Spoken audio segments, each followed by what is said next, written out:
tone down our WNBA salary talk.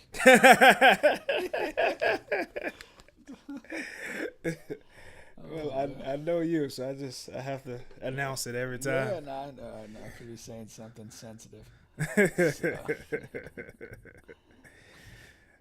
Not that I consider that sensitive in any way. That was pretty good there. That G League salary, that's kind of tough. 45K. 45? It's going up to 45K. I mean, I say it's going up, right? Like, I mean, I would have thought, I was thinking maybe like 60 as the, kind of the base salary. But too rich for league blood. You have to be really, really trying to make it. I was talking about it is essentially a part-time job though. Yes, so I mean, like you could work another job and be in the G League. Not really. I mean, I don't know. You don't know? Well, because you literally got it. I mean, the season's fairly long, and then you kind of got to be training. Like, what type of job are you gonna be able to do? Like, work from home, 5 or 6. Doing what? It's a lot of that. But doing what? And for 5 or 6 months, and then anything. You still need an actual job, like that would hire you to work for 4 months. No, I mean you just keep your work from home job while you're traveling on buses in the G League and all that. Yeah. I don't know, man. Yeah, these phones, man. These phones are like they're elite these days. I ain't trying to. I understand like back in the day, but like these days you can use a hotspot on your phone. You're traveling, and when things get rough, you use your vacation time. Yeah, I mean, hey, I'm saying. We got a West Coast road trip swing that you know what I mean? I'm going to use 4 PTO days. Yeah. That's crazy, bro. We go to the intro. It ain't worth doing that type of job. Probably not. No, hell no. From the Sunshine State, the great state of Florida, and what does your Uncle Charlotte always say? The crazy people in America come from the Bronx and all of Florida. I'm Bae Bubba crossing my black car. It's booby traps and pit bulls crossing my backyard. I'm still strapped, boy, these handguns on Vanguard. I like going against the grain cause my hand hard. Bae, I used to thug hard to see this crack hard. I don't thug nothing but the motherfucking task force. Me and 2 Root running shit, we like the fat boys. Paid cash for it, so I try to and fast forward. I put it all in your face like you asked for. Most of you love frontin' like the dashboard. I get it chalked out like the blackboard. I got the ghetto off glass like the backboard. Most of my niggas ride till it ain't no gas for. We been outside like ain't no map for. Been outside like ain't no map for. I swear to God, these motherfucking jets in Florida is different. Man, I was at this house the other night. Gave her little son 1 melatonin, thinking this little motherfucker gonna go to sleep. Hell no, the little motherfucker ain't go to sleep. I ended up giving this little the whole goddamn bottle. He ate them all. It was up all motherfucking night. I'm in all white ones. Picture could get me a Cy Young. We feel like nuns. No f***s giving like Spice One. We feel like bums. Don't change that I might run. Feel like bunch. Shit when the price jump. I got white bumps. These bags kill it price plump. You only die once. I know you a snake with a sliced tongue. I can't trust you. I'ma dust you. Ain't no checking temperature. It's f*** you, then it's f*** you. These laws I'm stuck to. You know how many 12-12s I run through? My get cut, but my girlfriends get cut loose. My get hit like kung fu. I love the streets, but they never told me I love you. You already know. I'm straight from Florida, G. Bottom of the motherfucking map. Home of motherfucking Uncle Luke. Home of Trick Daddy. Home of Kodak Black. Nothing but gold teeth, wigs, and motherfucking sticks. You already know. Bottom of the map. FLA. Shaped like a motherfucking pistol on you. Have you, won't it?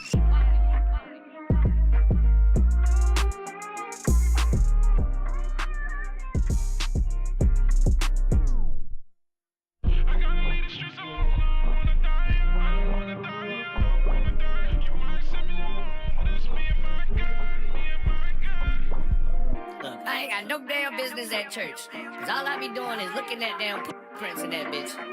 I'm talking about, man. You know how up it is? Like, you ever got hard in church before? Like, ain't that some shit? You get hard in church when you in there, like, you know you wrong. You know you wrong, but...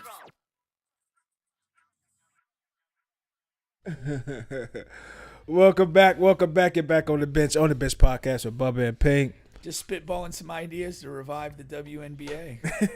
what was that idea, man? It was OnlyFans partnering with the league, and kind of having like a partnership for talent on both ends. How have we not come up with that yet? I don't know. I mean, maybe that's why we're not really entrepreneurs. I had the lingerie idea. I was one step away. You were one step away. But this is more so, for the players to get additional income. And it's cross promotion. I mean, and then when the league takes a piece on the back end, maybe this league actually becomes profitable. It's just a W on all fronts there. It is. Don't forget we're available on all all podcast streaming platforms, including here on YouTube. Please like, share, subscribe, all of that good stuff. We got another good show for you guys today. All right. Where we at here? We're gonna talk about some NBA stuff. Nikola Jokic, LeBron James, all of that good stuff. Okay. Of course, the NFL, we're right here, in the midst of the season. Quarter of the season is done, I would say, if my math skills are correct. We got some stuff there, man. Jayden Daniels. Over a third. Your math skills are not up to par. Skip Bayless is in trouble. All of that good stuff. Talking about the NFL. Skip Bayless is still alive? My goodness. We're going to talk about all of that good stuff. Now, something that was on my mind here is a slightly, it's not even slightly, it's a serious topic. We're not going to get all the way into it today. I want to get a guest on to really flesh it out. And it may not even be for this show, so I may do it on another platform. But it's just something that's been really on my mind. I just want to open the show with it, then we're going to get into some sports. And that is that there's been a growing consciousness for, Black America. And I don't know if you have been seeing this a lot, but there were a lot of black people already here in America pre-slavery. Okay. Right? And that has been really I've been seeing that so much and so much more. And yeah, half of it could be just because I click on a video and my algorithm it changed that. Oh, he's into pre-slavery and black folks. Let's give him more of this. Let's go. Load him up. But I do think it's just a new thing. And my friend and I, we were talking about this perk and my point to all of that is not that it is wrong or that it's inaccurate, because they very much could be. And I do know that, there were black people all across the world, people of darker skin color. You could just say that too. That's been, whatever. But my thing is, it takes me back to when I was, ostracized or whatever, right along with Kanye when he made that take of, slavery was a choice. Because when I think about it and I say, okay, I'm already mad at ancestors that were in Africa, and essentially, and I know it's a lot more into it, but essentially allowed some white men to come off a boat and con you, force you, and do all of that, and take you on this boat and take you 1 billion miles in another direction. Essentially, that's what happened. What's even more unfathomable is, say, for example, right now in 2025, if 10 to 15 white guys came on some horses to Edenville, Florida, and just made everybody there a slave. That's even more, that pisses me off even more. That's worse than them going to Africa, and you you're going, they come into your hood and taking you and doing whatever you want and raping you and hanging you in your neighborhood where you are from, where your ancestors have been, with your grandfather and great-grandfather. You've been living here for a long time, and you just let some motherfuckers come in and just take not only just take it, but they take you and 400 years past that. That's I don't know. My little brain just can't. I can't. So I'm not saying that what y'all are incorrect. What I'm saying is I can't wrap my fucking brain around that. What am I supposed to do with that information? How do y'all not take and access that? How do y'all not take that information like that? What other way is there to take? Oh yeah, we were here. Whoop-de-doo. I mean, what is who cares? Who gives a shit? Why is that such exciting news? That's terrible news to me.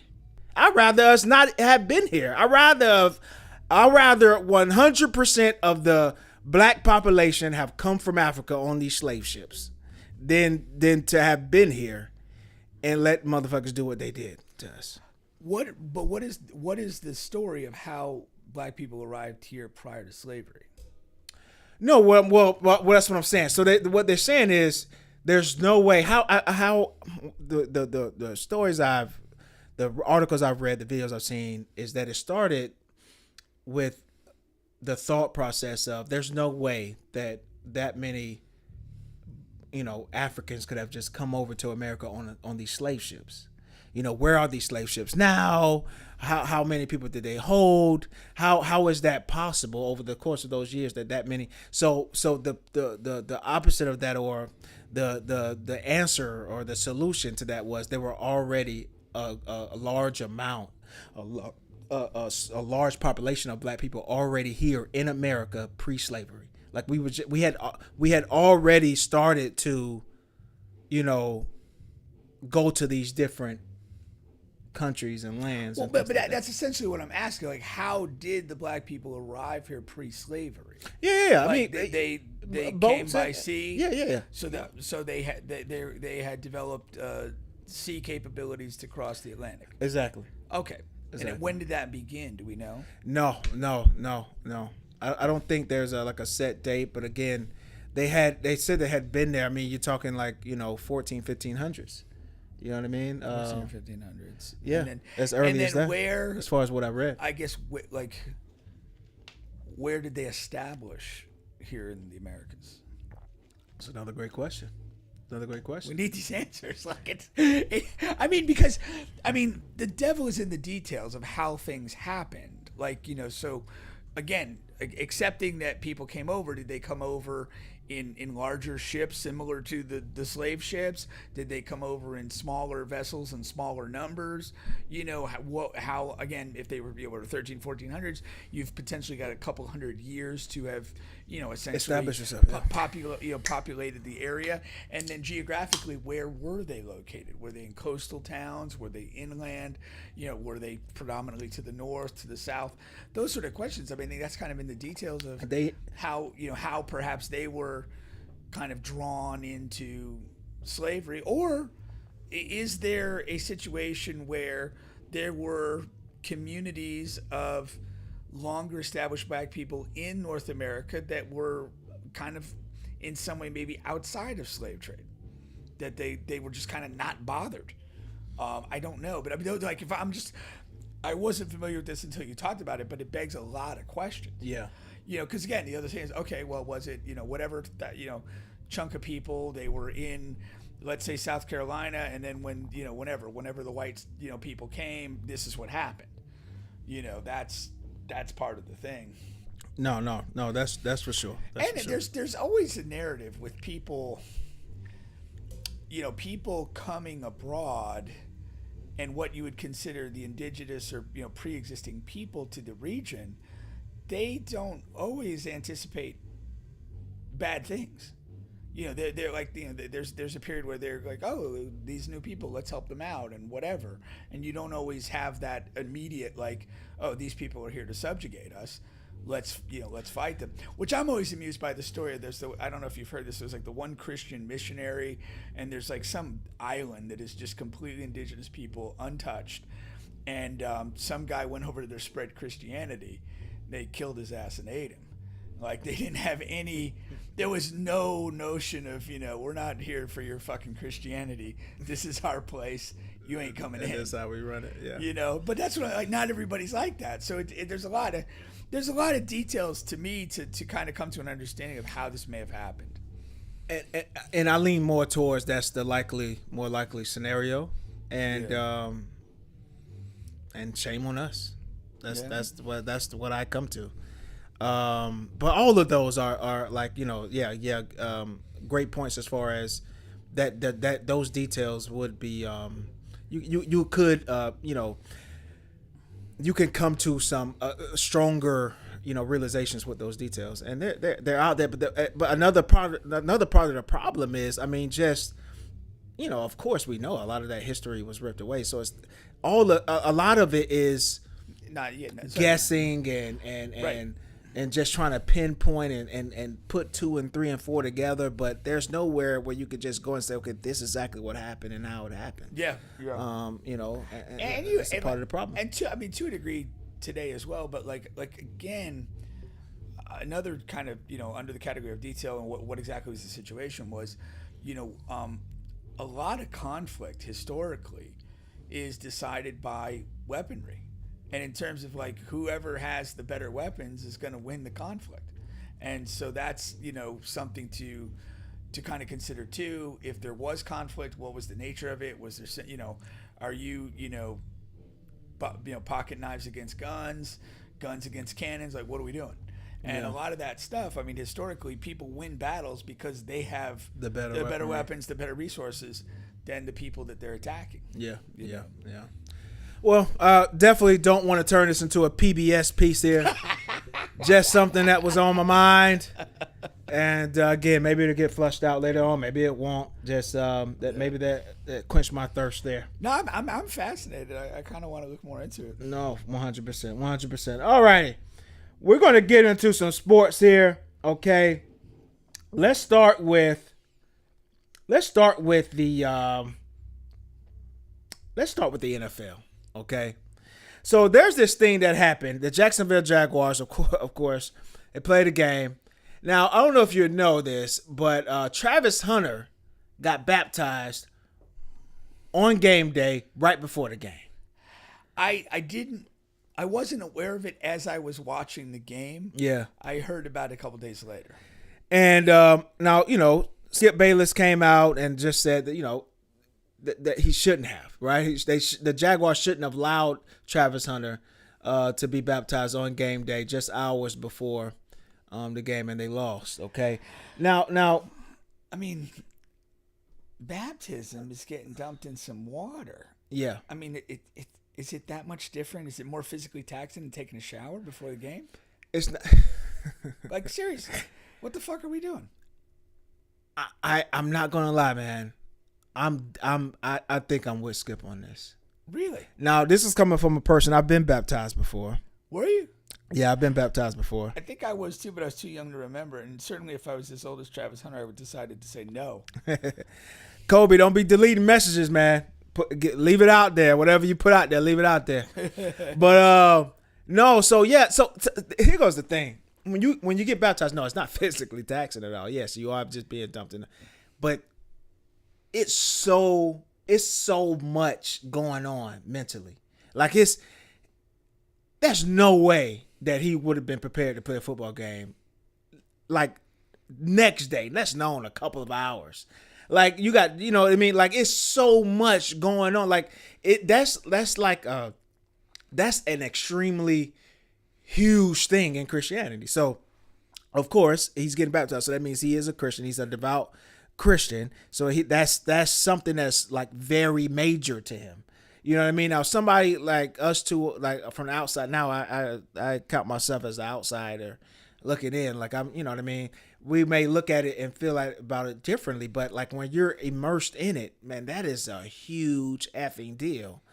And then so him getting baptized, like there's no way he was mentally prepared to go out and play a football game. Really? Yeah, it's absolutely no way. It's a 0% chance. And so, but did he have a bad game? Yeah. He's only had one good game, really. That's against the Chiefs. But yeah. So you can't pin it. You can't pin it for the standard of what he is. Granted, he has not had the huge statistical game, game-changing stuff. But if he basically played to the level he's, I will say this. He had a couple of he had that one penalty that scratched the 60, 70-yard touchdown. He was the one that he was penalized on that. What was the penalty?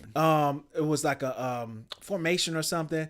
Now he claims he checked with the referee, how some receivers, But I've watched every Jacksonville game, and they may lead the league in procedural penalties. Yeah. As a team, aside from whatever happened with Travis in that one, because Cohen relies on a lot of movement, emotions, and they get a lot of penalties in that space. Yeah.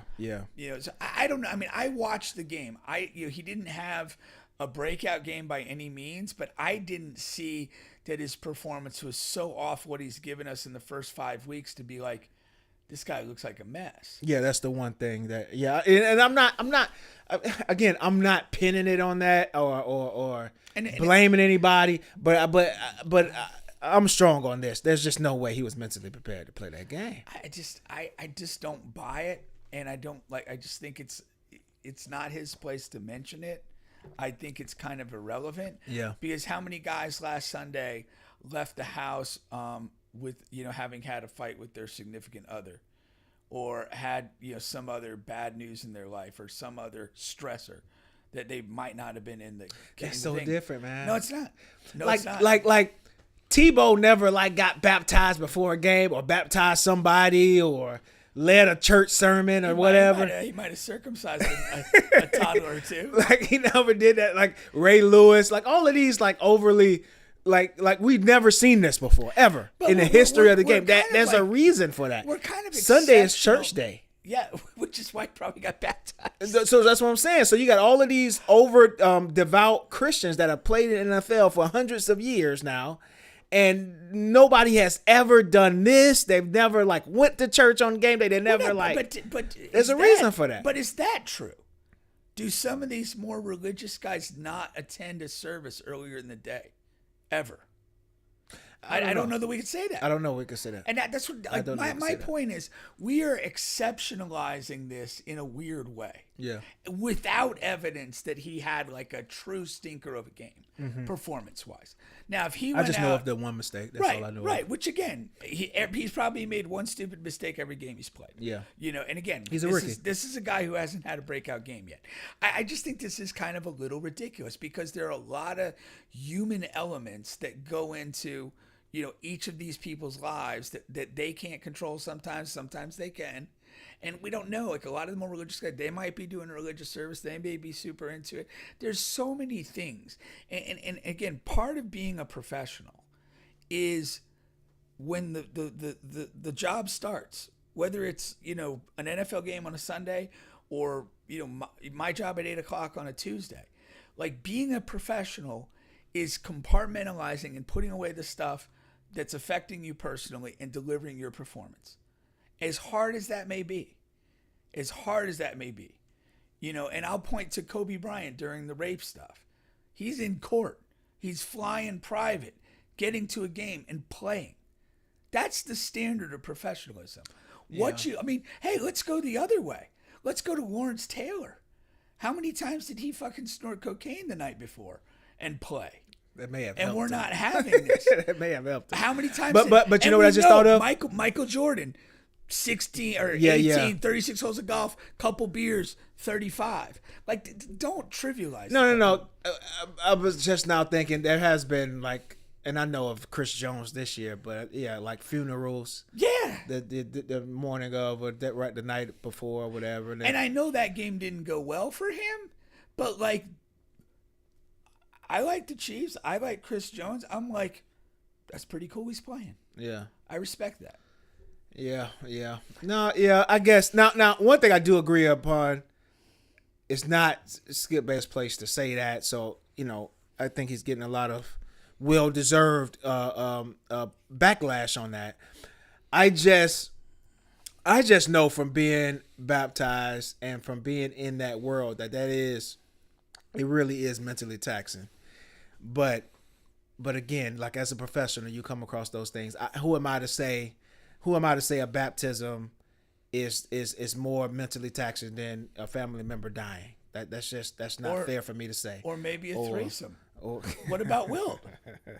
If we believe the numbers, how many games did he play after a rough night in the sack? Oh my gosh! What? It's true. Magic Johnson, all those guys. Yeah. No. I feel you. Yeah, you turned me a little bit on that. Oh, happy to do so. Proud of myself. Kobe says he had to delete the message. He got too deep. Oh, come on, man. That's what she said. That's what that's what he hopes she said. That's what he hopes she said. What's going on, Eb? She says, my favorite guys. Yeah, appreciate you. Yeah. Kobe says there are 52 weeks in a year. Jags only busy on 17 of them. But this kid is weird, and but regardless, I can respect your faith coming first. So here's the thing: I'm more okay with him having a baptism on game day than I am keeping that chick in his life. She probably caused him more emotional turmoil than the baptism ever did. Facts. All right. Here I am defending a baptism as an atheist. Yeah, I thought you were going to be on the other side of this. No, because it's just stupid. It's just stupid. I mean, I just think of how many times you just have crazy stuff going on in your life. Some of it, your own doing, some of it not, but you just show up and do your job. Yeah. I'm bigger on doing your job than I am on any of the other religious issues or whatever. Yeah. That's just what it is for me. All right, let's move it along here. First of all, Jags elite team in the AFC. Are you buying them? Last week's loss kind of took elite out of it for me. Okay. They're good. I think they'll be busier more than 17 weeks this year. Jags or Colts? Jags. I think they're going to go. No, I'm asking you. Jags or Colts? Oh, Colts. If they were to see each other, Indianapolis Colts. If they were to see each other in the playoffs, because these are like the two good stories in the AFC right now. It's two teams I don't trust. Okay. At the end of the day. Yeah. Jags show pretty well at times, and then they lose a game like they did the other day. And the Colts, I just, it's going to take a lot for me to believe in Daniel Jones. Yeah. High leverage game. Yeah. So I'm not there yet. That's one of them, Daniel Jones is like a whore of Babylon who just went through a ton of penises, but she went to church, changed her life, and you're like, I got to see this for a lot. And I never trust these people. I never trust the newly. I never trust a newly religious person. You know what I mean? I always feel like there's something way off here. Like if you were the whore, if you were the criminal or the whatever, and then suddenly you're the man of God, I ain't buying it. I never buy that. I'm like, he's coming to the gym with the Bible in there. You know what I mean? I'm like, he's molesting somebody somewhere. It's just a matter of time before we find out who and where. It's just a matter of time, huh? Yeah. All right, let's move it along before we get in trouble here. All right, now here goes the thing here. All right, there's a lot of times on this show where Pink is right, where I'm right, and we'll mention it, but we don't really resurface it. And today I'm going to resurface something. Okay, I'm going to resurface something. So this is a video of 8-9 months ago. Okay, where are we at here? And let me play this here. We're come in, play very well in the regular season, but playoffs, you beat a Tampa Bay team that I never believed in. All right, and then you beat a Detroit team with guys off the street on their defense. Not saying that Jayden's not good. I think he is. But you got guys saying he's in the top 5 and top 3 in quarterbacks in the NFL. And you have to see what does year 2 look like. Because we just went through this with C.J. Stroud last year. C.J., oh my goodness, he's top 4. He's top 3. He's right behind Mahomes. Why can't he be number 2? And he did all of this. And then you get to year 2. And the reason why year 2 is important, the defensive coordinators, defensive coaches get a whole off season to look at the film, and they look at you. And then year 2 is when they have. All right, that's enough. Now, you get where I'm going with this. Now, give me a second to cook here, all right? Because this is what happened. That clip went up on YouTube with the title of 3 Reasons Why Jayden Daniels is Not a Top 5 Quarterback in NFL, which in my mind was wild. It is, but a lot of people were saying it. And YouTube went absolutely nuts on me. These are some of the comments here, okay? Smoking on that bath salt. Okay? Bath salt. Bro, y'all trash. Stop using his name for clout. Dude, a Heisman winner and proved his worth in this rookie season. I hate channels like this. Really pathetic. Okay? Thanks for your comments, sir. Here goes another one. Another JD5 hater. Okay? Here goes another one. You know not everyone should do a podcast. I don't need to hear every random opinion from a couple of dudes who are just trying to boost their channel. You will fail miserably, okay, when you do disingenuous content like this, okay? Here goes another one. Who is your team quarterback? Don't come for mine. He's going to be the greatest quarterback of all time. So run and tell that. Pin this comment. He is obviously top 5. CJ didn't bring a blah, blah, blah, blah, blah, blah, blah. Okay? Here goes another one. Those same guys off the streets, blah, blah, blah. He said y'all are ignoring that. The title should be, why am I a big-ass hater on Jayden Daniels? At least he offered an alternative title. Everybody don't need a mic. I mean, there's hundreds and hundreds of comments. This is one of our most commented video. Like we have had videos with a lot more views, but this was like one of 1,000 comments on YouTube. It was crazy, and everybody's like pretty much bashing us.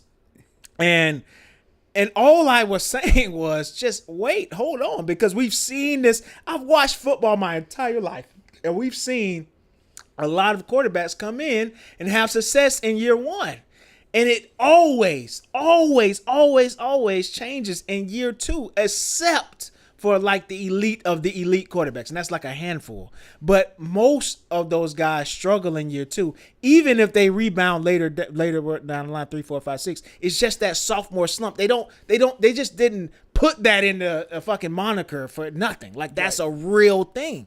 And again, I'm not saying Jayden Daniels is trash. I'm not saying he's not good. What I'm saying is we had to know that a slump was coming or a regression was coming to his game from last season. We just had to know that. I have a slightly different view. Like I don't know that we know that. But it's one of those things that you're looking for. Mm-hmm. You're looking at this after somebody has a great year 1. To their credit, great job. You're looking, is this guy going to be one of those guys that doesn't have a problem? Yeah. That you see the trajectory go? Or is he going to fall into the larger group of guys that do have a slump and do experience that? And that's what you're looking at. Because if you get a guy in year 2 and 3 and there's just no, just growth, like that's one of those guys that's going to be in Canton and that we're all going to talk about forever. But this is kind of the more normal thing, is that you have a situation where, whether defense is figured out. I mean, he's had an injury and missed a couple of games already. Yeah. So there's a lot going on, Yeah. But that's the thing. Like when the truly great guys, always kind of figure it out even when there's a lot going on. Exactly. And that's what it is. But yeah, you called this. I didn't disagree with the take. I don't think, unless we play another part where I'm like, you're full of shit. but I do think that you have to look at these things a little bit further. I think when we say we, I mean not me and you per se, but like the sporting public wants greatness. Yeah. We get excited when we see the potential of it. And it's what kind of draws a lot of people to sport. And so when you see something that looks special, that feels special, you can get behind it. And all of those guys with the negative comments, at the end of the day, they see greatness in Jayden Daniels. They're excited to get on that journey with him. And the journey may not go where they're thinking it's going to go. Yeah. But it's okay. It doesn't mean he doesn't have a bad career, or a good, a good career, or this or that. But it's something to consider. But also the thing, like the thing with the mother, and I know we talked about that. Yeah, she we was did. very involved. Yeah. And I remember specifically saying, like, that's not a situation of a great leader. That's not. She's undercutting him in some way, not just in his personal affairs, but it's like it's not a good look to walk into a locker room of 53 alpha dogs and your mom's sitting between you and your pussy. Like, that's not where we want to be. Literally. I mean, that's just it. Like, and that says something. The fact that you defer that much in that situation publicly, like, cameras are there and you're not kind of commanding that situation. The great dudes have an ability to command things almost without you knowing. Like, it's just who they are. And I think there's a little shortcoming there. And we commented on it. Yeah, 100%. And that was part of what we said too. 100%. Now, what's interesting is now he's coming off of, a multi-turnover game, what have you. And I do think Washington they'll still be competitive this season and make a run. I mean, the NFC is it's a lot of parity over there. There are a lot of teams that we don't know. Like, maybe Detroit isn't the powerhouse we thought they were going to be, and maybe they are. Like, it's just a lot of questions in the NFC, and Washington has a team that can be an answer to a lot of those. So time still tells, but that's sort of my overall point to it all. Like even though I've been a Kansas City Chief fan my entire life, but as far as you can remember, like I never went overboard on like Mahomes is the greatest quarterback of all time after year one or whatever. All I was saying is, he's a lot fucking better than Alex Smith. That's pretty much all I was saying. I was just excited that we got a better, because the world was trying to tell me that it wasn't Alex Smith's fault. It was the Kansas City Chiefs. It was the coaching. It was the players around him. And I'm like, no, it's Alex Smith. He's just average. He's just average. You know what I mean? That's not the answer. And finally, we got a real guy in there, and I was like, see, this is the difference. And but I never was going overboard with saying, "Oh, Mahomes is the greatest." I'm after year one or what have you, like, you know what I mean. And it came a few years later. No, but you did. I remember saying you had like a really good like statistical breakdown thing of all of these things that he had accomplished that were all kind of like each one of them on their own was like, right, damn. That's, astonishing. Something that's astonishing. Yeah, exactly. So, Now, when you look at this, their division, NFC East, it does get interesting because you have the Eagles with this. Who knows what's going on with the Eagles? You got a lot of stuff going on with the Eagles. The Cowboys, we kind of believe in the offense, but the defense is the worst in the league, literally. And then whatever you can make of the Giants with this interesting rookie quarterback. Here's what I make of the Giants.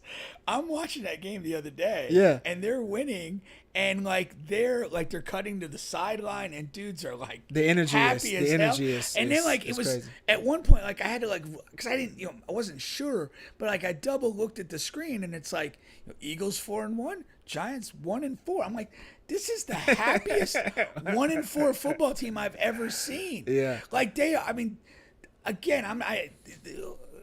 It's early, but they have an energy. Yeah. And they've kind of already lost some games, and that energy is almost building. It's bizarre what's going on. Good in New vibes York. team over there. Yeah, and I trust the good vibes teams. Yeah. I'm a big believer in good vibes teams. Yeah. You know, and they've got it going. You kind of wash away Russ and bring in Jackson, and Scadabo's doing his thing, and it's just the team is like lively, and Jameis is hyping everybody.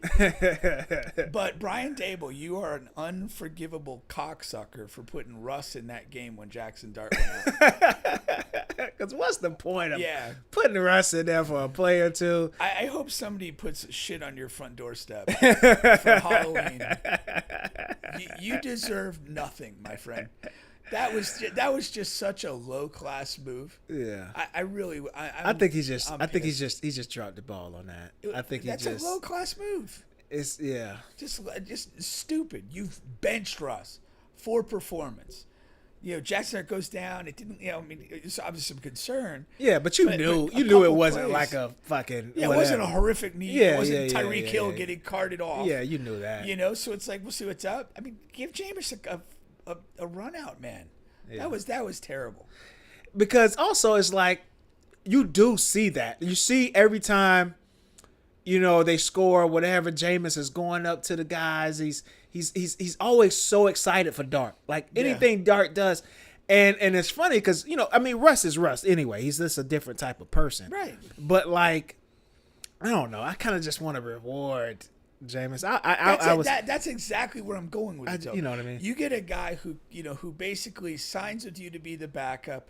You draft a quarterback you really love, and he has just done nothing but hype people up. Yeah. Been a good human being. He's a vast part of that big good vibes team. Right. He's a large and part of that. you don't reward that. Yeah. Like, you are an asshole. Yeah. That's really bottom shelf nonsense from him. How much of the Eagles' struggle this year is going against my Jaylen is a good quarterback take? I think things went south right when you said it.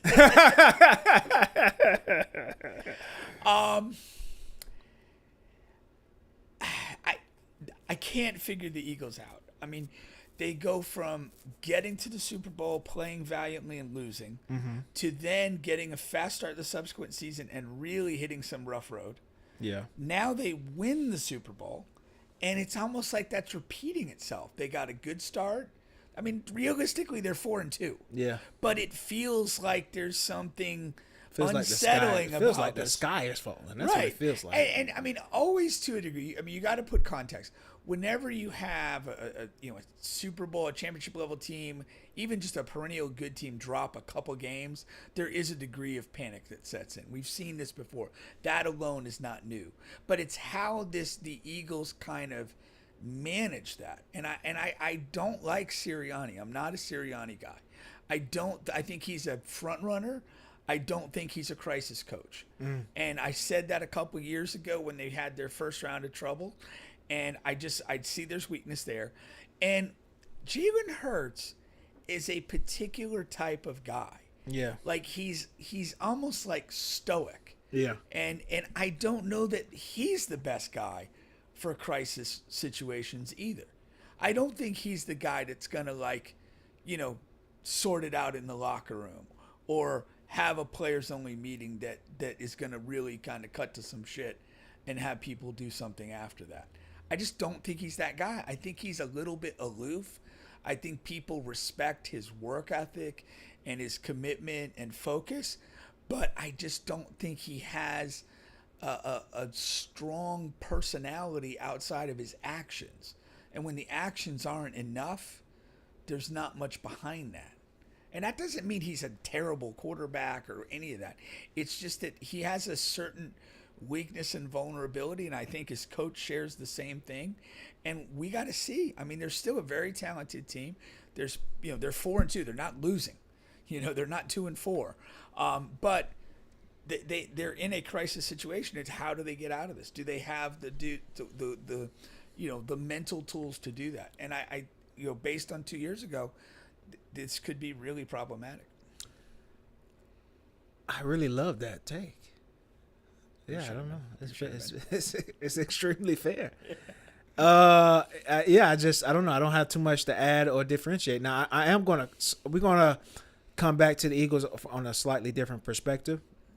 So I'll save that for that. But I do love that take because there is some some lead singer type thing from Jalen. Not necessarily lead. Yeah, I don't know how much of a great leader he is. More so, it's just he's a great voice. Like he's just a singer with a great voice, and and if he got the best drummers around, if everybody else can do their job and they're coming and they perform that day, then it's going to be one of the greatest performances of all time that you see. But if the drummer is a little wasted from last night, if the You know, if the guitar guy is, you know, Just can't is keep up with it. you know what I mean? Yeah. You know, I don't know if Jalen knows how to get those guys together. You know what I mean? Those guys have to. If they come to work, everybody comes to work. You know, Jalen's voice is going to stand out. But yeah, so I do like what you said there. But okay, and then last, that's because I wanted to give the NFC East division as a whole. The Cowboys, that's the last team in that division. Now, again, the worst defense in the league, but Dak is playing really well, and even without CD, you know, even our guy George, who neither one of us kind of he's done some good stuff. He's done some good stuff. Yeah, but I think I see him missing the playoffs unless something dramatic turns with the defense. You can't have that big a vulnerability and to me grind out a good enough record to make the playoffs. Yeah. What's funny about NFL? It could be basically like the Bengals last year. Yeah. Bengals last year were explosive, really good offensively, really bad defensively, and at the end of the day, they're not a playoff team. Yeah, and that's the comparison there. That's a great comparison, because what I was going to say was another team in that team in the AFC North Division is the Baltimore Ravens. Last year, their defense started out really bad, and they turned it around to become a top 10 defense. You really don't see that. That's not like that's rare. I mean, if you have some, unless you make some, trades and either acquisitions. make some moves, or if you perhaps had to start the season unhealthy, and then you get some important pieces back, right, and maybe you can kind of tighten things up. And neither of that is going to be the case for Dallas. Yeah, it doesn't seem so. I mean, maybe the trade piece would be the only. Maybe the trade if they piece. do something with that. Yeah. But other than that, I can't see them making the playoffs with that. The worst defense in the NFL. You got a guy, and they've made their rounds about this in the national media. But Rico Dowdle, I mean, he told you what he was going to do before the game. Like that's crazy. Yeah. You know what I mean? And then comes out and have the game of his life. That's nuts. Yeah, that is crazy. But yeah. So I'm with you on that. Now, another thing I wanted to get to here, and let's see here. All right, we'll get to it now. I don't have a picture for it. I see you up there looking. I know. I have a tendency now that I'm always looking. What are we doing? And hold on, before I get there, Kobe saying, yeah, you need 3 to 4 good years before you can legitimately call anybody good. Talking about Jalen there, and then Jayden. And then he says, this might be the year of the white quarterback. Is it 2010 again? You got Dart, Mayfield, Daniels with the Colts. What the F is going on? Even the Jags don't suck yet. And then he's getting to Shedeur. We're going to get into he said Shedeur could have been riding the bench, adding to the pressure on the Eagles. Winston Foles style. Okay, so what I wanted to do was I had 4 teams here, and I wanted you to tell me. So you got the Buffalo Bills, Baltimore Ravens, Cincinnati Bengals, Philadelphia Eagles. Okay, I want you to tell me which situation would you want the most this season and moving forward. That's the first question. Like rank them or just identify the one team? No, just the one team out of that grouping. I'm still rolling with Buffalo.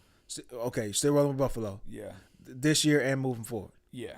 Okay. Why is that? Because Buffalo, it's coming off of 2 losses. Yeah. I still prefer Josh. I mean, even money, I'm taking Josh Allen over Jalen Hurts. That's pretty much what it comes down to. Yeah, and those other teams to me are dumpsters. Ravens and Eagles. Yeah. I'm sorry, Ravens and Bengals. Ravens and Bengals. Yeah. I'm sorry. Okay. Who was in the most trouble out of those 4? The Bengals. The Bengals. For now and going forward. Yes. I that's why I say the Bengals. The Ravens are in a lot of trouble right now, but I think if they get healthy and Lamar's back, I still like them going forward. Okay. If some things like that happen. Yeah. Because I do think a lot of their defensive issues are injury based, and then obviously Lamar's missed a couple games, and I think that they have a better chance to get fixed quick. I mean, Burrow's out long term, and they're just bad. Yeah. There's no easy fix there, and I don't know. They paid the receivers. It doesn't seem like they have a lot of financial flexibility going forward.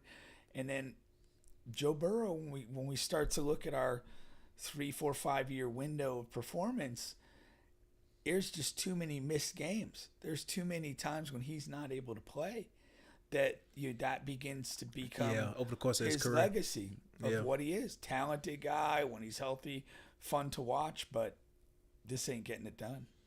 Yeah. And I know, the team didn't even make the playoffs last year when he had a big statistical season. The team's not constructed to hang on when he's not playing, and then, maybe he comes back and they play at a higher level. It's just not, that team's just not built that way. No, they're trying to piece something together now with Joe. Yeah. But and you got the Steelers. Tomlin was mad that Cleveland even traded Joe over there into the conference, the division. Yeah. I think so. I think you're right on that. I think the Bengals are in the most trouble moving forward. The Ravens, though, I could make an argument for the Ravens in that case, because I don't know. So we have 2 years of data now of that defense being poor. Now, yes, they turned it around last year to a degree, but then to come into this season and still be poor, you know what I mean? Like, you're supposed to build off of that momentum from last season. Yeah. You have that. The Bengals defense is playing solid. Like, they've made an improvement from being really bad to like average. Right.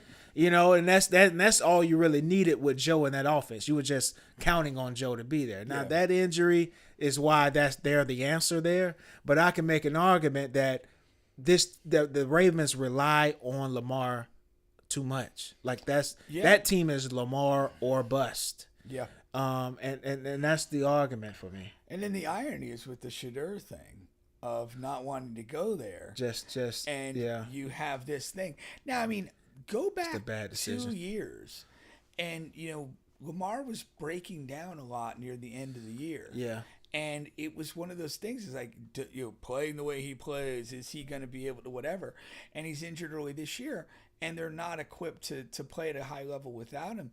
Like, I really think like there's a lot of things in Baltimore that are maybe in flux that maybe haven't been for a long time, and that includes even Harbaugh.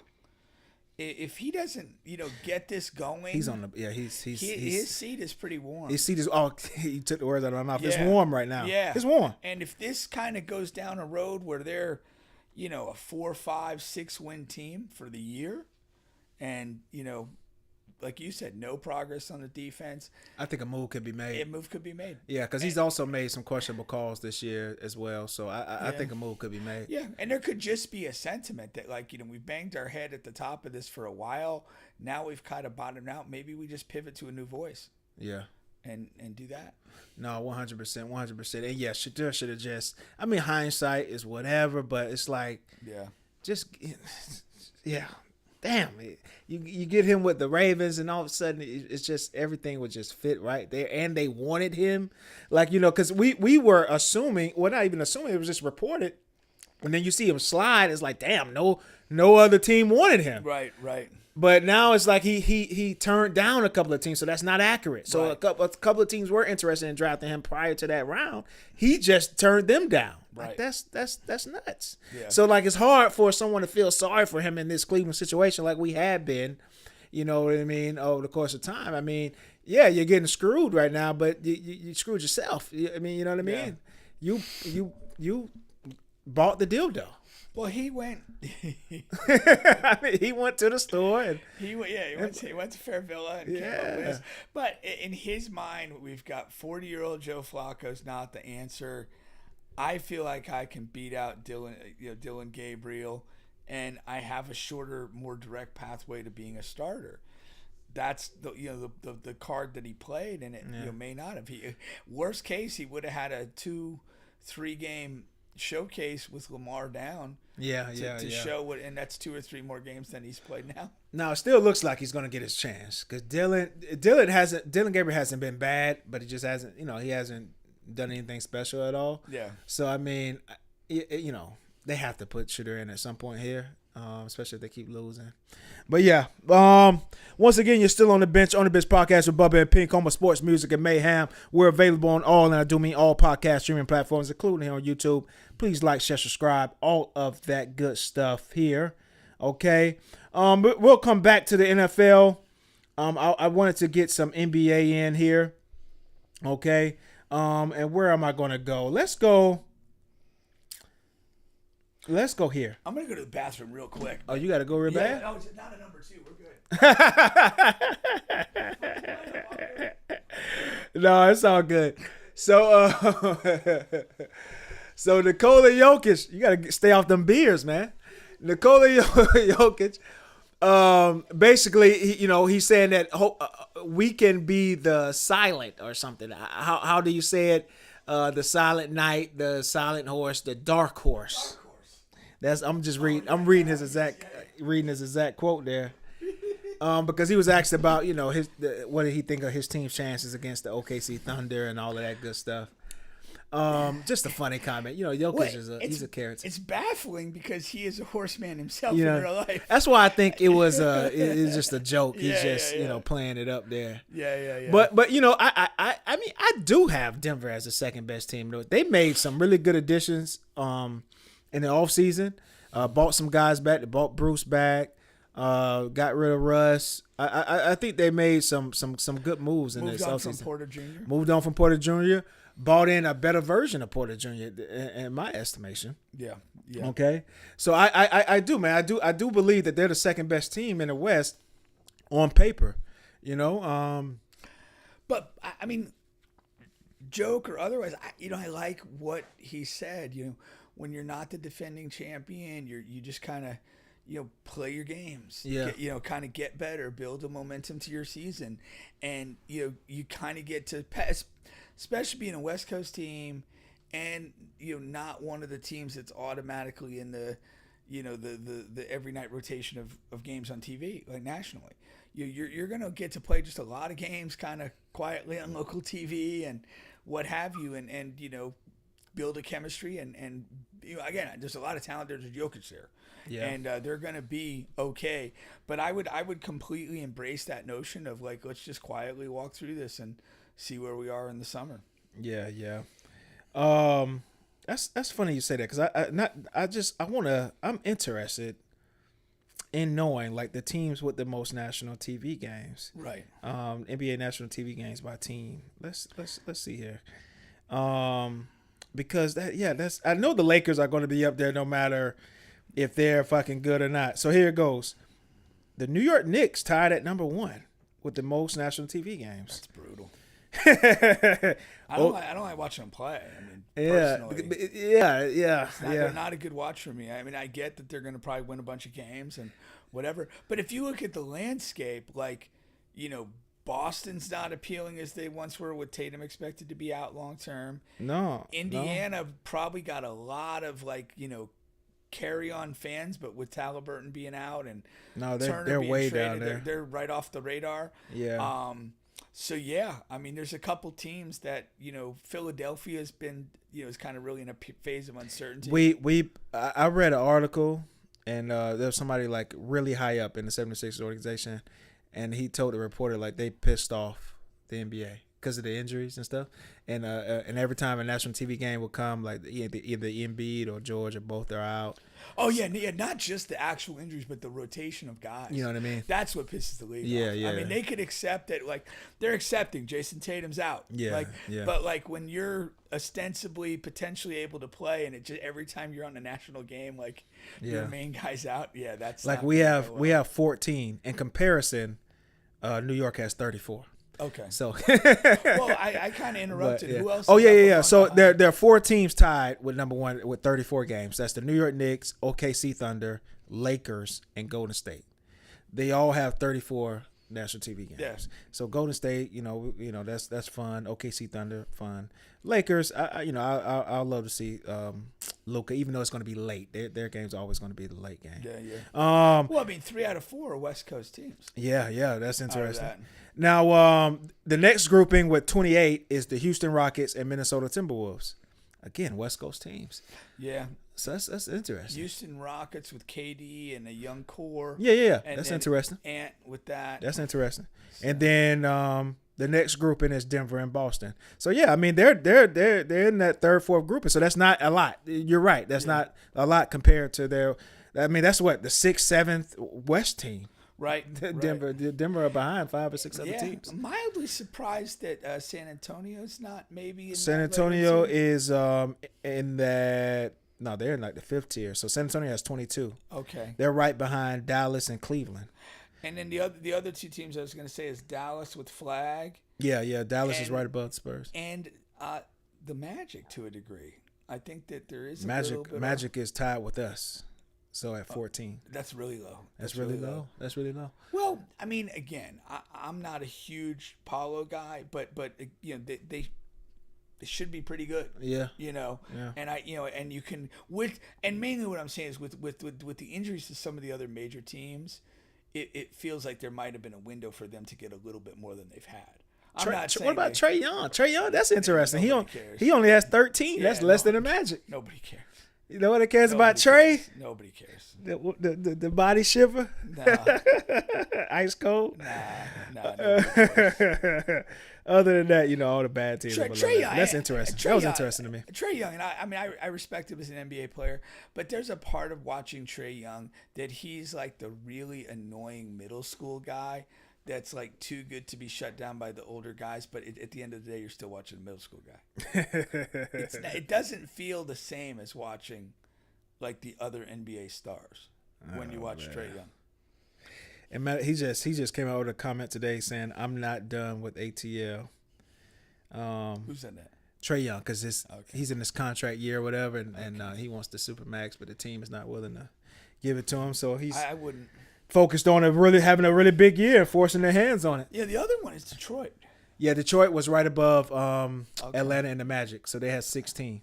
Still not a lot. Still not a lot. I think that for me, that's an enjoyable team. That's an enjoyable team, and they should be a lot better too. Yeah. So I mean, they have to have these big years and be, on the exciting side. K still missed quite. I don't want to say quite a few games. He was, but whatever. But if he has even a more healthier year, and they top 4 seed, I think that's a reasonable expectation. Yeah, for sure. It'll come. I just feel, but the reality is, like, you and I know Cade. We like Cade. We like what they're building. But I think like the average fan that makes up TV viewership. No, they're behind. They're behind on Detroit. Yeah, no, they're behind on Detroit. Yeah, they're kind of like when you'd see like kids in Asia, in 2023 wearing Kobe shirts. That's what they are. Oh man, I bet you that ticked off T-Mac too. Yeah, because you would expect him to his jersey's over there because he played with Yao, but still Kobe. It's like, damn. Was that why he demanded the trade, to be a bigger guy in China? Could have been. Another thing here is I thought this was interesting. 2 things that are interesting. Number one, let's get to this quickly because you already had hinted toward this a couple of weeks ago. Yeah. But he was saying, I don't want to live in the United States. As soon as I leave the NBA, I want to return to Greece. Now, he just came out with this comment like yesterday. But you already said you read the tea leaves. This was like 2 weeks ago you said that. Yeah. You had heard his... Well, they moved the kids there. Yeah. Yeah. No, I mean, again, I'm good at it. Give me a leave and some tea and I'll figure it out. This is you don't move your kids out of the United States if you like it here. Mm-hmm. And there's a lot of reasons not to like it here right now. And for him to do that, it speaks volumes. It speaks volumes. I mean, in context, this is a guy that has always spent a significant chunk of the summer in Greece, like, since he's been a pro and had the money to do so. But when you're moving your younger kids to Greece to grow up there, to be educated there, that tells you that's something. Yeah, that tells you what he wants. Yeah. And he said he wants to play some of his prime years. I mean, with the Greece national team. So that's it's not like he has a ton of those left. Yeah. So no, I mean, no. I mean, you got to pick up on that too. The Greek club team. Yeah. I'm sorry. He's already been active with the Yeah. national team I meant the for Greek. some I meant the time, Greek so, club team. Yeah, so Whatever version of the Panathinaikos maybe. Yeah. So, Who knows? Dawn Staley yesterday. Okay, they were asking her about the New York Knicks, and because she interviewed for the New York Knicks job, if you can remember. I didn't, but I know she actually had an interview. It wasn't just her name did. No, it wasn't just for show. No, she actually had an interview, and she said she does not expect a female coach in the NBA in her lifetime. Her lifetime. Yeah. That graphic there said anytime soon. That gives you a little insight into how that interview went. No, seriously. Yeah, but of course she said all the right things. No, you can't. But you can't separate the two. Yeah. You like again. This is not just my name came up. This is I interviewed for an NBA head coaching job. Yeah. And based on my life experience, which now includes that interview, I'm telling you, a woman is not going to be an NBA head coach in my lifetime. Yeah. That's a huge statement. That's why I wanted to talk about it. Yeah, that is huge. But again, I think it's directly connected to that Knicks interview. Okay. I didn't connect it, but I can see that. And not from her, but from how she was treated or interacted with. Yeah. There's something that went down there that kind of said like, hey, this is a token interview. You know, they want to kick the tires and get a little headline out of this, but they're not serious. Yeah. I don't think, I mean, if they were serious, if she left that interview thinking, I got a real shot, I think I got this. She wouldn't say that. She wouldn't be saying this. And also because when I saw this and I was doing some reading and I remembered Becky Hammond because they talked about her in that article. Yeah. And it was like, we all thought, and it's just how they said in the article, that Becky Hammond was going to be the first one or the first one up. And then somewhere in the mix, she just got lost in the traction. And maybe was because Greg Popovich got sick. Maybe he was her only advocator. Yeah. Because he's literally the one that hired her and put on the staff. Sure. And then once he kind of got sick, her status and everything just got muddied, and she just, whatever. And so she's not in line to be the Spurs coach, even if Greg leaves. Where is she even coaching right now? See, I'm not even sure. I didn't look that up. They said it in an article, but yeah. So they thought she was going to be the one, and then there just hasn't been a ton of other traction elsewhere. And those are the two. Those are the two big ones. Yeah. Because I mean, Dawn Staley's been great in college basketball. She's at an age where it would kind of make sense for that to do. Like the LSU ladies have been successful, but she's pretty old. Yeah. So like I think Staley, is kind of that one. And then, I mean, Gino's the other guy that wins a lot, but he's old and he's been, he's And you're just saying that's just coming from a woman's game to the NBA. And then Hammond was the one that was in the league. Yeah. And had a great, benefactor and supporter in Pop.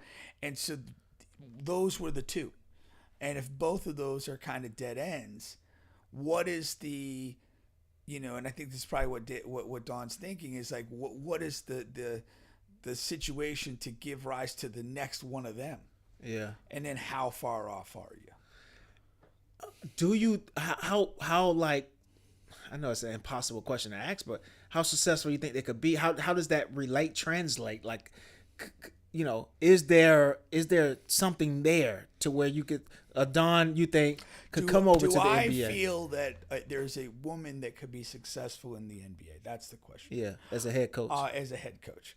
I don't think it's impossible. Coaching at the end of the day is about people. And it's possible that there's a woman that could, strike the right chords. I mean, I voted for a female for president twice now.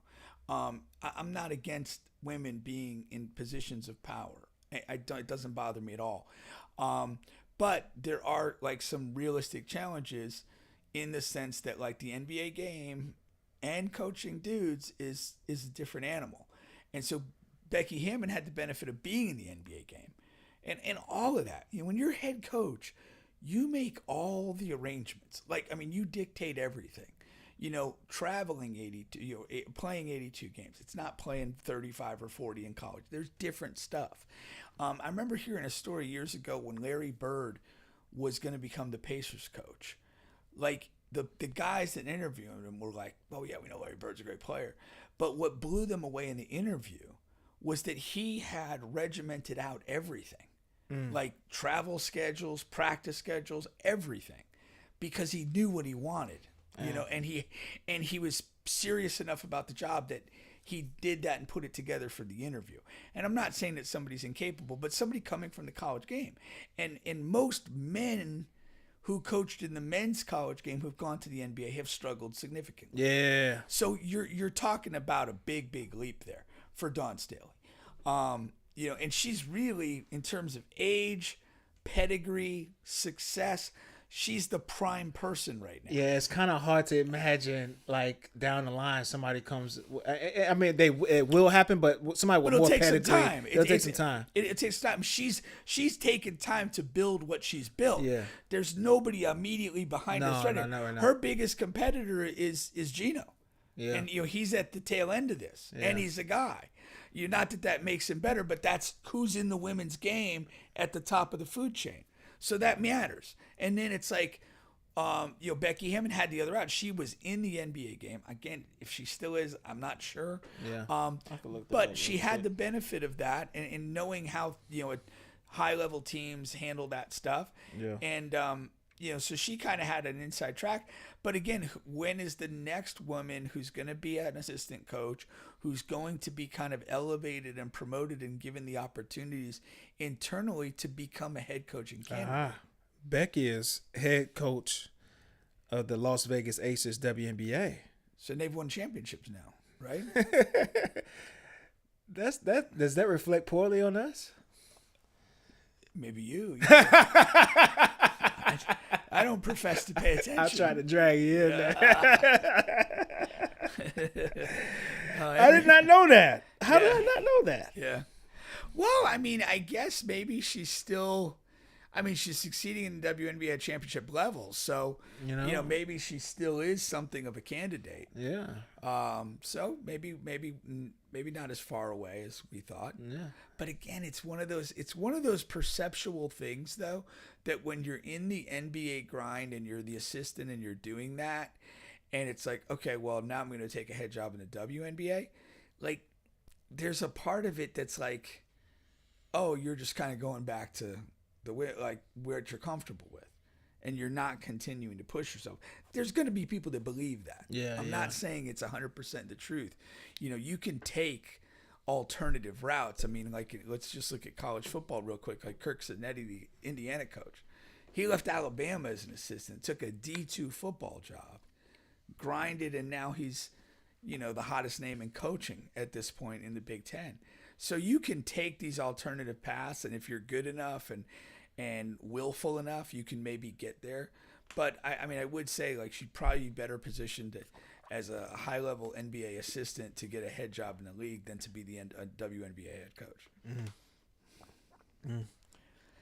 But, that's fair. I mean, she could spin the narrative and say, hey, I was an assistant in the NBA for a while. I needed to go to a place where I'm making all the calls. Get some head coaching and experience. I'm doing that. So you don't have that to say against me.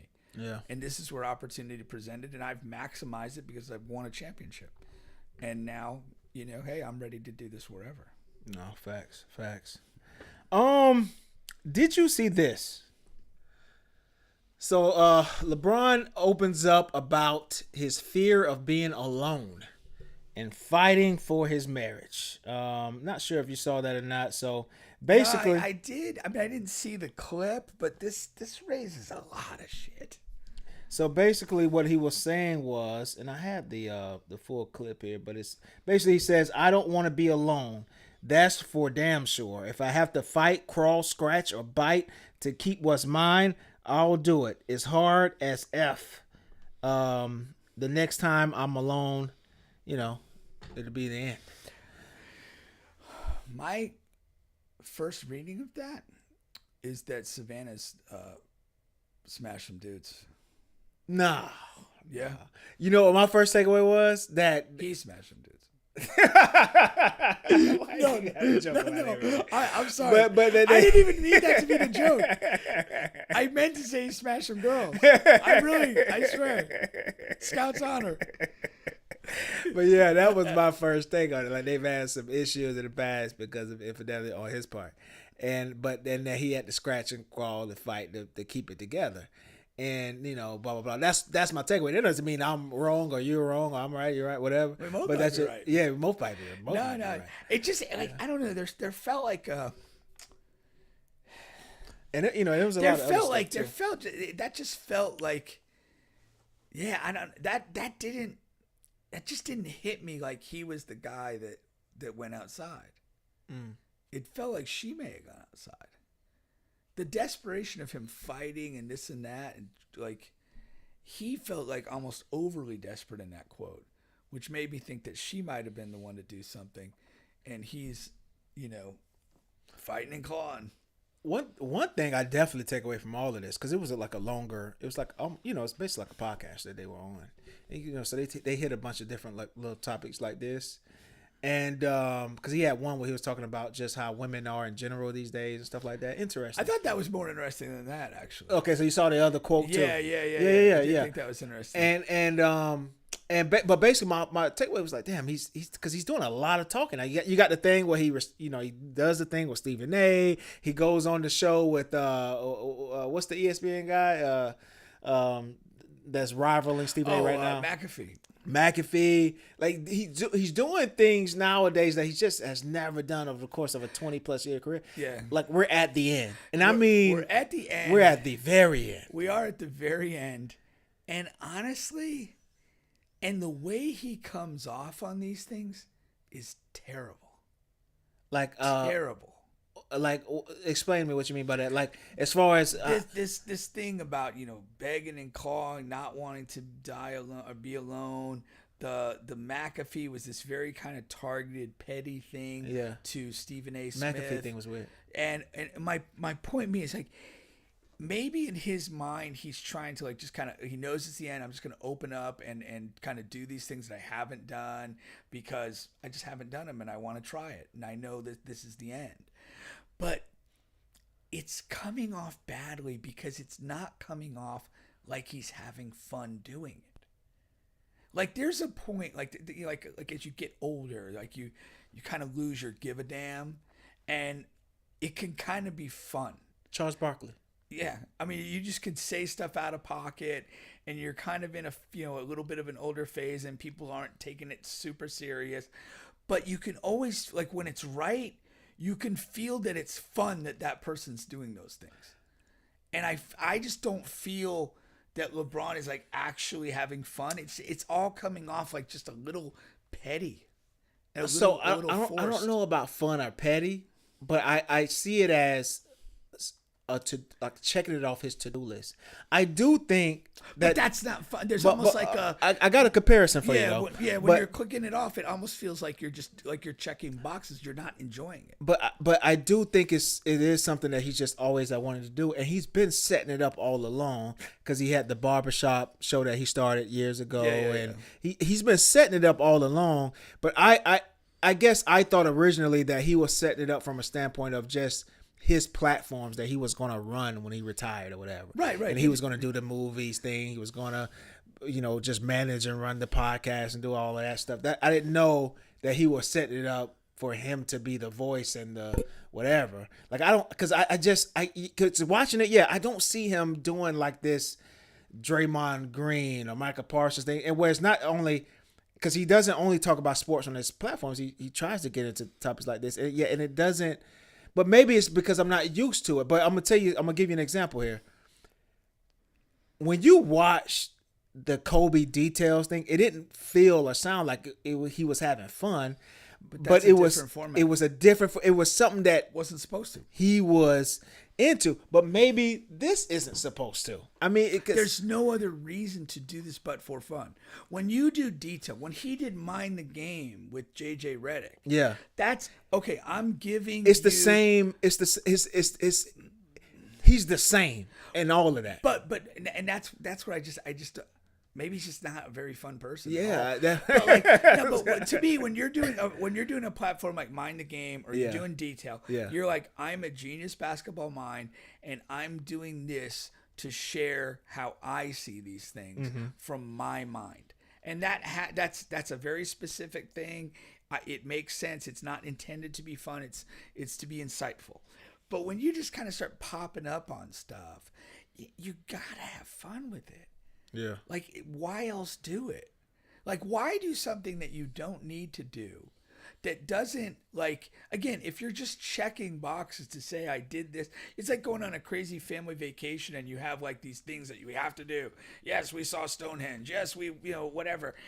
That's not fun. You're on a fucking mission. Like, that's how my mom runs a vacation. Yeah. Like, but just doing this, like, shit, I'm only be around here a year or two left, and I'm gonna whatever. I'm pop up on this, and I'll just have some laughs. I'll be self-effacing to myself, and kind of just say some things. Like, that's not what he's doing. Maybe it's just not. I mean, it's probably just not his personality. Yeah. But I don't think it's helping him. Yeah. Now, when you go back and talk about like the shop and those things, like, I felt like you're probably similar to what you're saying. It's like he's setting up these platforms so that even when he stops playing, if these things have some legs, that he'll always have a platform to have a voice. And whether he wants to use that voice to to support the game, to criticize the game, to speak beyond the game, in a social justice setting, he has the platforms. Yeah. He has an audience maintained in those platforms to do that.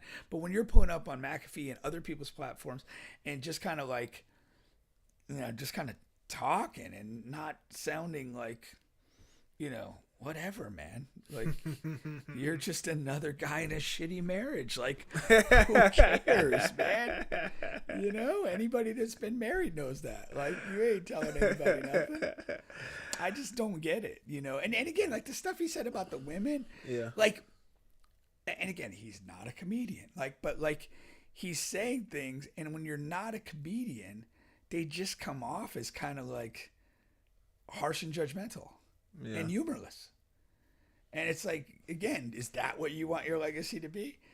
I'm confused by what he's doing, but not so much like he's doing this, but the manner in which he's doing what he chooses to do. That's the thing that just feels a little weird right now for me. Yeah. For me, I mean, I guess I don't mind or care that he's doing it. I don't think he's good at it.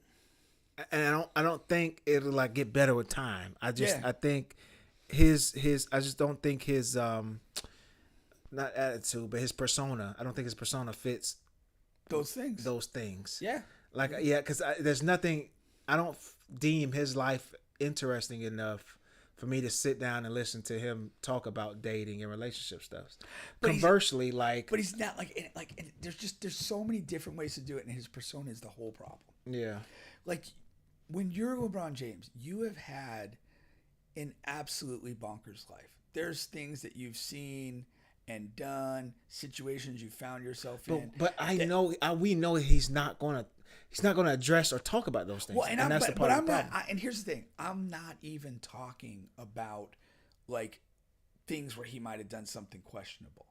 I'm just saying weird, funny human experiences, and you could craft those into stories. Like, good podcasters, good funny people do that all day. They can have a good story out of a trip to McDonald's where just something goofy happened. Yeah. And what I'm saying is the life that LeBron has lived has probably had a million of those moments. Yeah. Just surreal, weird moments. And I'm not even saying anything bad, like anything illegal, anything that he doesn't want us to know about, like just benign stuff. But he has no storytelling gift whatsoever. Yeah. He doesn't have that. It's just not how his persona is. So kind of putting himself in these positions where that would be the funny or interesting thing is just not it. Yeah. It's just not it at all. No, 100%. All right. Oh, man, turn that off. I didn't mean to do that. Let's move it along here. Because I think we kind of agree there. All right. What was this? Did I give this a thing here? I did not. Let's get into some quick a quick story I had here. So there's this 17-year-old boy from Georgia arrested after trying to discipline his little sister with a belt as he was left in charge of his what does that say, 6 siblings, while their mother was gone there. Might say 8. Might say 8, right? Damn. My eyes are getting bad. Of his 8 siblings, yes, while the mother was gone. I know we talked about it before, but this has some "I am the captain now" vibes going strong. Mom left me in charge. Oh. What are your thoughts there, man? Clearly he wasn't suited for the task he was put in charge of. I mean, that's the biggest observation, you know. And putting a guy in charge of 8 kids, that's a little wild. Yeah. 17-year-old. I mean, come on. It's just, you know, he's probably off trying to do 17-year-old things, and now he's got 8 kids. I mean, the frustration threshold is pretty high right here. I mean, again, you know, and we talk about this too. The apple doesn't fall far from the tree. Right. I'm pretty comfortable saying his mom's probably an idiot, and then she leaves him in charge, and he's probably an idiot, and the other 7 are probably idiots too. And I just don't know where the good comes out of this. So here goes some details about the story, because I know you like details. I do. I'm a detail guy. Okay. All right. So he was charged with first-degree cruelty to the children. And this just happened October 2025. So this is a fresh, brand new story here. Those belt licks probably haven't even healed. The arrest followed an incident where he hit his 11-year-old sister with a belt while supervising his 8 younger siblings in their mother's absence. Okay. Now, authorities were contacted by the children's father. Okay. The daddy called the police. Video evidence reportedly showed the 17-year-old boy repeatedly striking his sister with a belt. He stated, from? That's a good question. One of the other siblings, or did they have like a camera in the home? Yeah. Now, he stated that he was disciplining his sister for disobedience, but authorities determined the force used constituted abuse. And if anybody knows anything about excessive force, it's the authorities. Yeah. The father was reportedly aware of previous incidents that had not been reported. And then the boy was booked into jail and held without bond, treated as an adult in this criminal case. I just think this is awful. This is awful. Is the father to all of them?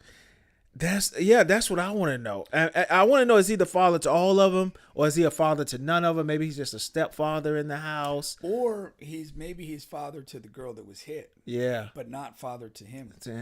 That's a whole nother thing too. Yeah, because like calling the police, that's an interesting move. If it is your son, your blood son, and you are calling the police on, that's an interesting move. That's a big move. That's got to be. There's a lot there. Yeah. There's a lot there. Now, it makes a lot more sense if he's, you know, father to the kid who was beaten, or a couple of the middle kids or whatever, but not that one. And maybe he don't like that one, and maybe he knows that one don't act right already because there was previous incidents. And so he might have set the whole thing up in the sense of, he probably maybe he told one of the other kids, if this guy starts doing anything, call me, but record it. Or maybe he put one of those cameras that's in the house. But are they together? Is the mother and the father together too? Is he part of that household, or is he separate? There's just a lot of stuff. Yeah, they didn't provide that much detail. Yeah. We do need, because I wanted to know, is he in the house too?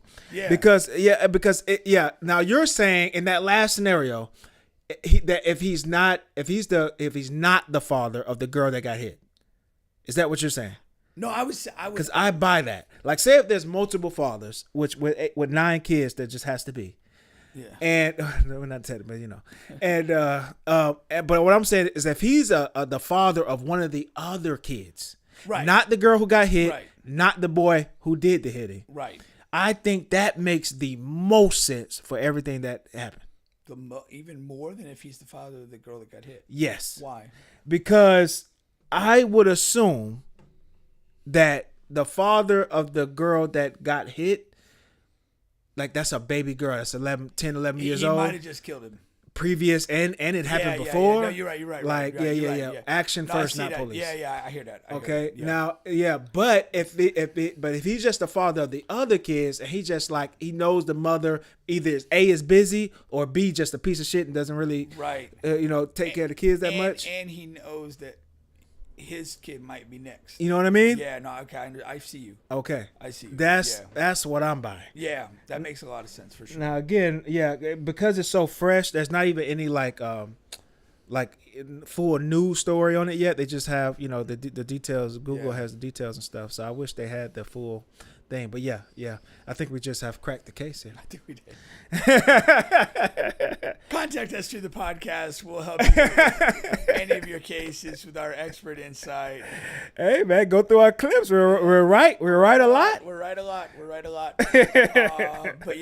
But I mean, at the end of the day, let's not lose sight of this. This is some really bad decision making. Yeah, it is. And it's really unfortunate that that one of these kids has taken a completely unnecessary beating from essentially a sibling too. We don't know 100%, but that's some scarring, crazy stuff. Now, of course, that's something that he grew up seeing, so most likely. Yeah. So that's that thing there. Now we talk about celebrities and people in general having a lot of kids. Is 9 kids too much? Yeah. So is that a part of the issue here too? Oh, easily. I mean, and I've said this with the celebrity context. I don't believe you can effectively parent more than 3 or 4 kids. I really don't. Even if it's in a marital situation in the same roof, because at some point, you just have to make choices. I can be there for this. I can't be there for these other things. And the more kids you have, the more things you can't be at, and the kids, they need that. They deserve it. You brought them here. They didn't decide to come here. Right. You brought them here. You have a duty to raise them. And part of raising them is being present. Yeah. Being there for whatever, the dance recital, the soccer game, the football game, and being there. And again, it's extremely hard. I, have 3 kids that were 20 months apart, twins and one older son. And so they're kind of going through everything in relative close proximity. But one's a musician, one's a soccer player, one was a cheerleader. And I can't be at everything. Magician is the oldest, right? Musician, yeah, not a magician. But although he'll make a fireball disappear. But yeah, I mean, it's just you have to miss stuff, and it's just not great. But you get to 8 or 9 kids, that's just crazy to be able to support and provide for them, financially. Because I'm assuming she was at work. Right. And then to provide for them beyond financial with your presence, with your time. It's a huge challenge, man. Huge challenge. And I just don't think it's wise. Yeah. I don't get, I think there's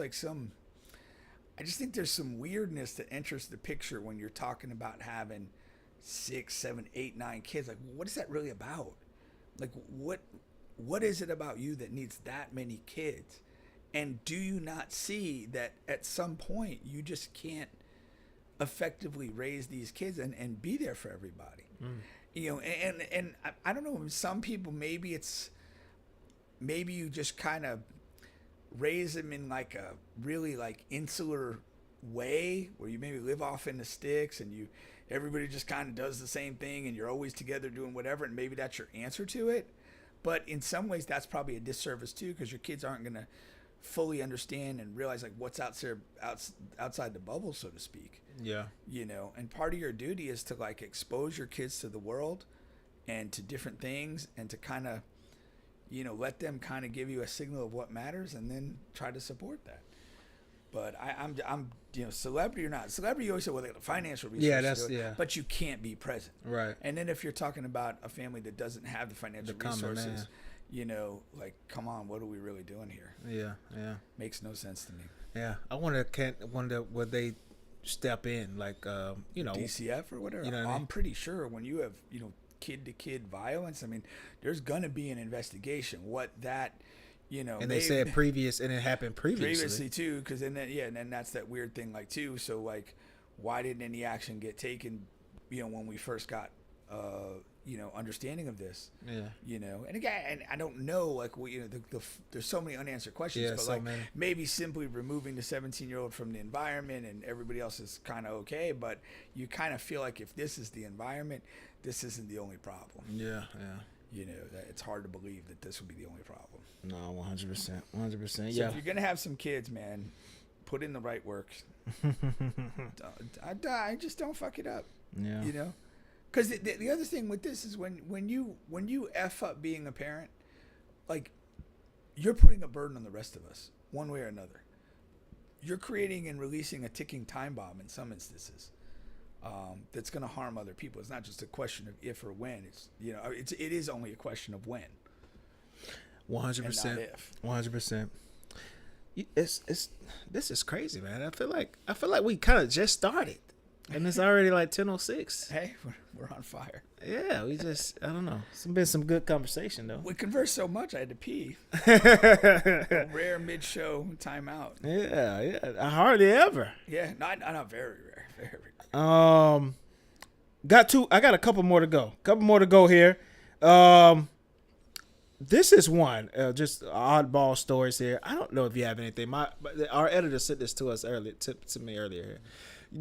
First of all, I don't watch Good Morning America, but these two were once on Good Morning America. What were you going to say? I thought you had Who something. does? I ain't watched Good Morning America since my parents got cable TV in 1988. So apparently this Amy and TJ, these two people here who I had prior to today, I had no idea existed. Yeah. They were on Good Morning America, and they both were married to two different people. And, people started suspecting things because on the show they were so friendly and things like that. And apparently TMZ and everybody else found out that they were smashing each other. All right. And so then they divorced their people, and then they started dating. They got fired or left Good Morning America. Don't quote me on that. I don't watch it, but I know they both left at around the same time. And then they moved in, and now they're getting engaged. Yeah. Now, I looked this up, and apparently this is a massive story. 2 words. True love. But it's one of those classic, to me when I first read it, it's just one of those classic things. Like, I mean, it's work. When there's somebody attractive at your job, and you spend more time at work than you do anywhere else. Don't confess anything here, Bubba. I work from home. I'm not a priest. so it's just you and your right hand. But it just seemed like one of those classic situations there. Yeah. You know what I mean? Well, I mean, I say the true love thing like half jokingly. Yeah. Like, it's entirely possible that these two, obviously, like you said, working, you're spending a lot of time around each other, you see each other in different contexts. It's like they could have developed a genuine relationship over time. Yeah. And again, our relationship was meant to last. Like the marriages they were in, were they good? Were they bad? Like, had they run their course? Like, it's just one of those things. But like, it's when you see somebody, like this type of thing happens, but then like, they get divorced, and then like 6 months later they're like at odds with each other and having issues and all that. Like that's it's kind of like what everybody do here. But if they're like getting engaged and they're happy or whatever, sometimes it's that way. What's interesting is, and first of all, I wanted to read this comment from Ebony because she commented on the last thing. She says, "You guys saying that you're right a lot is a stretch." LOL. Ebony just is a hater. She's a hater. Yeah. She's a Jayden Daniels type level hater. Yeah. But no, what I was gonna say was about this. What's interesting is because like, okay, so when I was in Atlanta and I was living with my girlfriend in Atlanta. And what's funny is because we would go through times where we would just be beefing in the house. And like, I would go a couple of days without saying anything to her. We would just be passing each other and not saying, I'm talking about not a fucking word for days. Did you crop dust in those situations? No, man. But, that's a clutch move, though. Yeah, I know, right? Yeah. But yeah, and we would be going through that. And then like, so, and I worked in an office full of women. I was the only man in the office. Really? Yeah. And so like any little thing that those women would do, like it would just be like magnified in my brain. Yeah. You know what I'm saying? Like any type of compliment or whatever, it's just like, damn, you know what I'm saying? Yeah, let's go to the break room or bathroom right now. Like, you know, The break room where people are saving their lunches. You're just gonna violate that space. But that's Where- like, I'm glad I don't work in your office. Wow. you're sick. At Man. least find an abandoned office. Like, come on. You're sick. Didn't Steve resign last week? I'm sick. You want to have sex in the break room? Somebody bought like bagels and donuts, and Bubba's like, "How about some ass?" Yeah, man. That's wild. Old lady pissing me off at home, and Oh. you talking about how good I look in this shirt today. You're so handsome today. And no. You need to dress up like this more often. Yeah, well, you know, brushing up on me. You know, it's plenty of room over there. You wanna, wiggle by me? I know what you're doing here. You know, when you beefing with your lady at home, man, that stuff there, man. She probably beefing with her guy now. That's how you end up like this.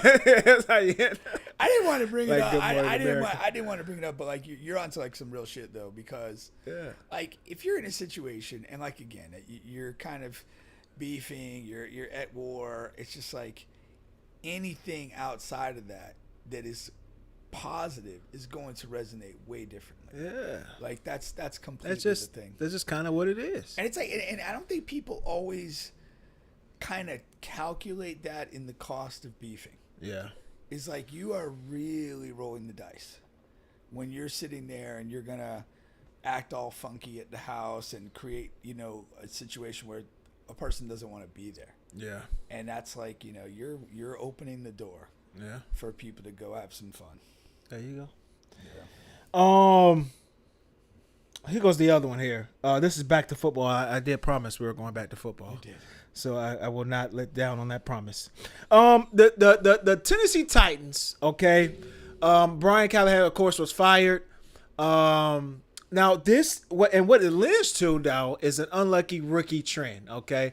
So basically there has been like a ton of, and I'm going to read the stat, but it's been a ton of rookie quarterbacks that have, you know, gone through coaching changes, right? That, you know, so dating back to 2021, 4 rookie quarterbacks taken number 1 overall have seen their head coach fired. Okay. Here in 2025, the Tennessee Titans continue the trend. Okay. The decision to move on from Brian Callahan leaves quarterback Cam Ward in the dust just 6 games into the season. All right. Now they're saying that Ward has, you know, done far from enough to justify being selected number 1. He showed some flashes, but just hasn't been as consistent as he needs to be.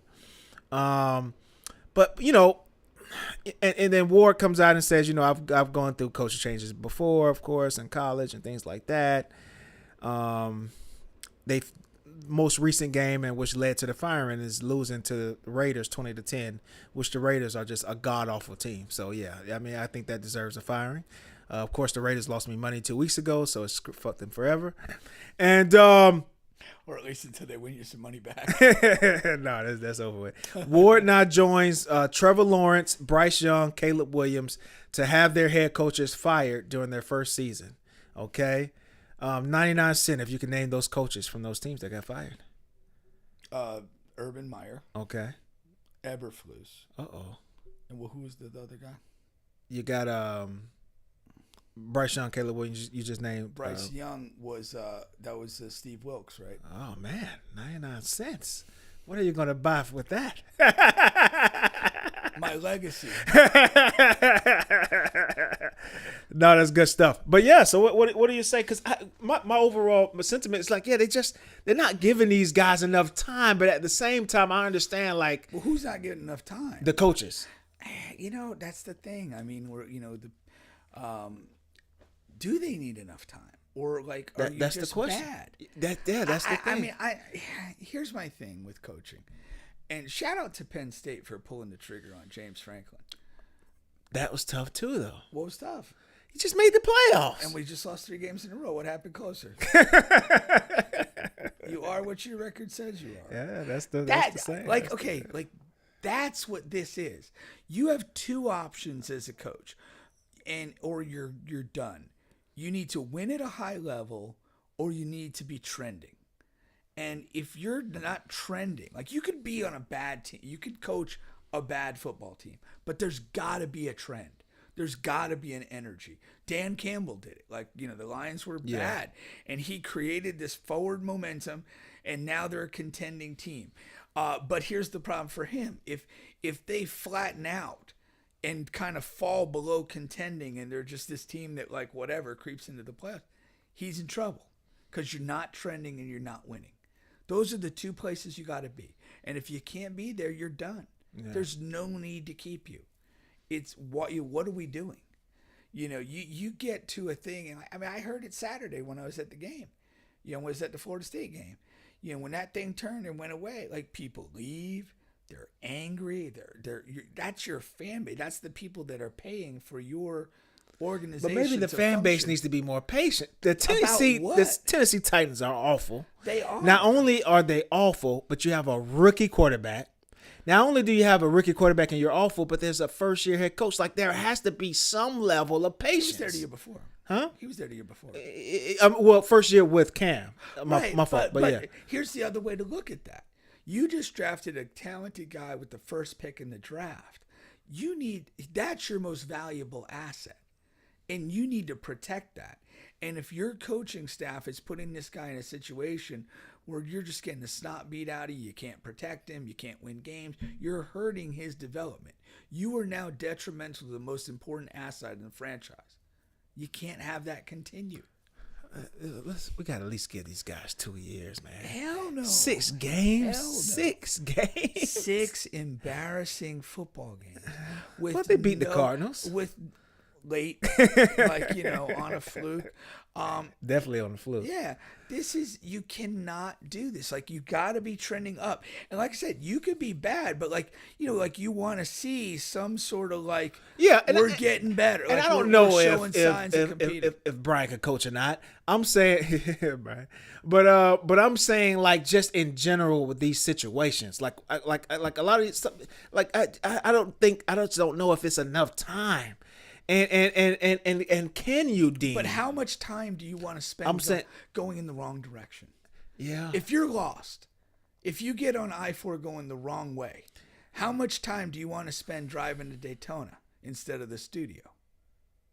But it's rainy and it's dark. I'm really not sure if I'm going the wrong way. Yeah, well, there's no signs. You may not be sure. There's no signs. Yeah, somebody in the back car is like, "Hey, turn us the fuck around. What are we doing?" And that's who's fired. Yeah. I know. No, I'm just. But I'm saying, I'm telling you, you have to be in one of those 2 places.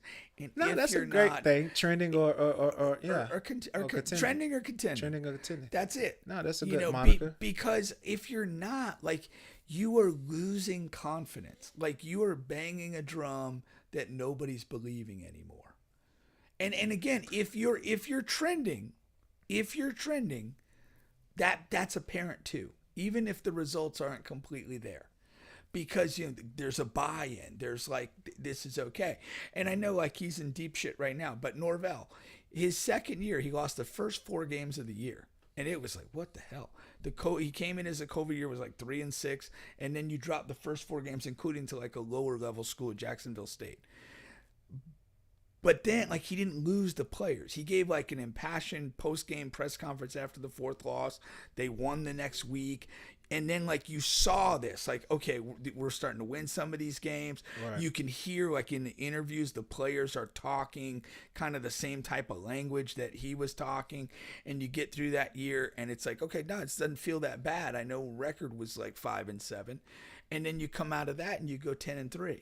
And then you go 13. No, we were trending. But now, now you're sitting there, so we already climbed to 13-0. Then you drop a 2-10 stinker on us. Yeah. And now we're 3-3. and you don't look like we can win close games.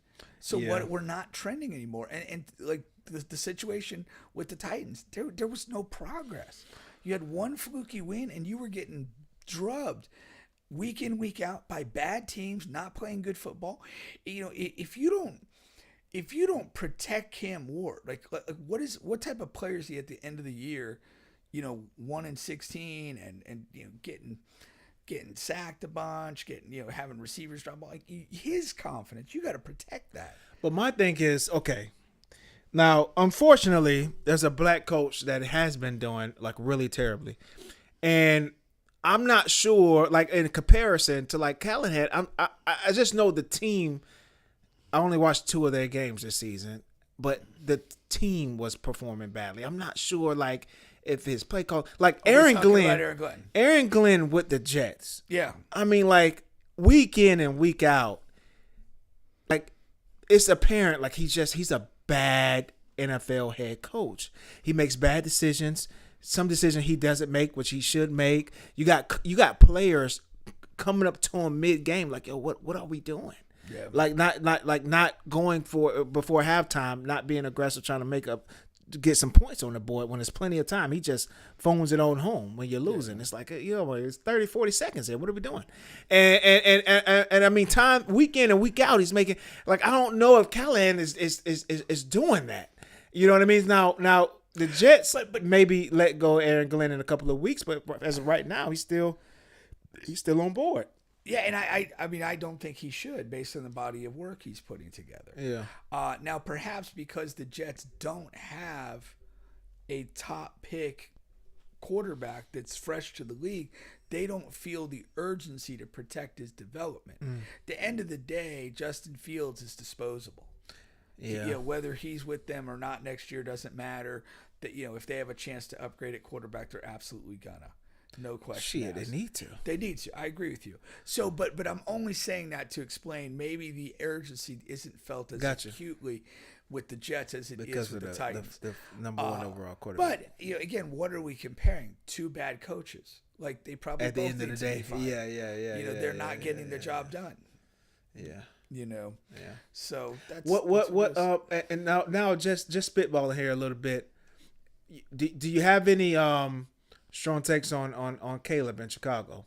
Now, you had the thing where Troy Aikman said something about him on the sportscast. What did he say? I don't remember. That I can look up direct quote, but basically the coach had he didn't like it. He didn't like it, and the Ben Johnson. After hearing the Aikman comment, he didn't like the comment. Yeah. Okay. Yeah. Hold on, I got it right here. Let me see. Bears, Ben Johnson. Okay. So, Chicago Bears head coach Ben Johnson and quarterback Caleb Williams are responding to criticism after the win against. Okay. So, Troy Aikman was critical of Williams in Bears' second consecutive 1-point win, including premature and declaring that Williams is off tonight and that the Bears quarterback need to do a better job of placing his throws to allow Chicago's receivers a chance to gain yards after the catch. Okay. Now, but Ben perceived Caleb to have a good game, going 17-29 for 252 yards and a touchdown. And he ran for one in the other one as well. He said back-to-back road wins, a road Monday nighter, and a conference win. So that's a triple whammy. Says the Chicago, ESPN guy. So, so that's that's what Ben Johnson's saying. My take of this, everybody's right. Yeah. Everybody's right. So Troy Aikman's fair to critique the play of the quarterback, particularly if you're seeing throws that aren't accurate, throws that are leaving some yards on the field. Ben Johnson's absolutely right to defend his current quarterback. Yeah. And a win is a win from a team perspective. You're just stacking those things and hoping you get to the playoffs. So you're not going to be overly critical. Now, realistically, Ben Johnson's probably in the film room with Caleb going through the stuff that didn't go right. That's his job too. But publicly, he needs to defend his quarterback, particularly after a win. What are you supposed to do? Throw your guy under the bus after a win? So yeah, that's the thing. And I do think he's handling Ben Johnson, is handling Caleb Williams pretty well. I think that there's some progress to Caleb Williams' play, But in saying that, I also think we have enough evidence to show that Caleb Williams is never going to be an elite quarterback. Yeah. He could be a serviceable starter, a guy that gets you to the playoffs, but I just don't think he's what he was advertised as, coming out of college, as Pat Mahomes Jr. and this elite guy. He ain't that. But there's a pathway for him to be a successful starting quarterback on winning teams if everything goes right. Yeah. Now, I'm still a Caleb guy. This goes to my train of like give guys some time. He's much better this year than he was last year with a new coach, with a new offensive scheme, and he's still learning this new scheme. My thing about Troy is it's not that a commentator of any ilk, any week, any time could criticize a quarterback and criticize what they're watching. As a matter of fact, I kind of prefer that, at least some balance, instead of like just always on the jock of a, you know what I mean? Just never saying anything negatively. Absolutely. But I just wish Troy would give more context or more like, again, because I'm so much more in the camp of like, okay, this is a guy in his second year who is playing a lot better, who is he has his team in firm playoff hunt, versus like Troy Aikman, who didn't win a game his rookie season. I think they went 0-15 or 1-16 or whatever it was. And his second year, they weren't a lot fucking better. And he was throwing damn near 20 interceptions, near 20 interceptions and all of that. Him of all people should understand, like, give him some fucking time. At least say that. Like, yeah, he's missing some throws here.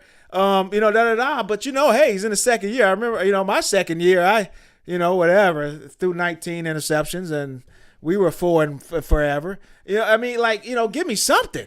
Don't just fucking leave a guy out to dry like you were fucking, Tom Brady your entire career. That's what I'm saying. Troy is a guy who started out rough, had a bad career starting out. Okay. Team got stacked. He won some Super Bowls late. That could be Caleb. Why that can't be Caleb? I don't think he's consistent enough. But Troy showed in 2 years he could be. Troy, when the Cowboys essentially were a base running team when they were good. It was Emmett. Emmett drove the engine, and Troy made throws to reliable receivers. They played a very conservative brand of football. Yeah. Troy, he was never a big statistical guy, and what he was asked to do was, occasionally throw over the top to Alvin Harper or Dion when Dion was part of the team, or hit third down passes to Michael Irvin in traffic and Jay Novacek. But earlier on, he didn't have those guys. And he wasn't very good. I get that. Yeah, that's all I'm saying. No, I understand that. He did develop into a very consistent, unspectacular guy that allowed that team to win titles. That's what it was. NFL's not really played that way anymore. So you got to be a little bit. They tell me that's what Jaylen is doing. What you just explained hurts. What you just explained Troy Aikman doing, that's exactly what they tell me that Jalen Hurts has done in his career. So the NFL can be played like that. He adds the running dynamic and the tush push. And the AJ Brown, the occasional over the top to AJ or Devontae. Yeah. I mean, maybe. I think more throwings. I would anticipate. I mean, maybe I'm wrong, but the Jalen Hurts, like in almost every quarterback currently, has a lot more pass attempts than Troy Aikman did, even during his prime years. I just don't. I remember watching football at that time. You might have, they could do. Emmett could have like 28 carries for 145 yards, and Troy could be, 12 for 17 for 106 yards or whatever, and they went like just. I don't know. I think there's just more passing in the game. Yeah, and I don't mean to get off into the weeds because I understand. Right. Yeah. Caleb was drafted number 1 overall. He was drafted to be an elite quarterback in this league and to win because of Caleb, not not him just being a part of the band. I understand. But also my instinct when I hear the commentary that he's making, it's not like this sort of jaded. Yeah, he didn't drag him. narrative. He didn't drag him. But my thing is like when I'm watching a game and when I see something, it's like I notice like ball placement and things like that, and I notice. Oh man, if you're throwing that on time, that's a touchdown. You threw it late, it's a gain with a tackle. Like that's how I observe and enjoy and process the game.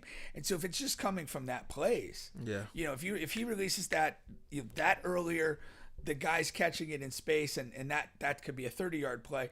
Instead, he's a half a count late. There's contact as soon as he receives the ball. That's important stuff. Yeah, it's observational stuff, and it's like to me, I'm looking at it as an expert of the game.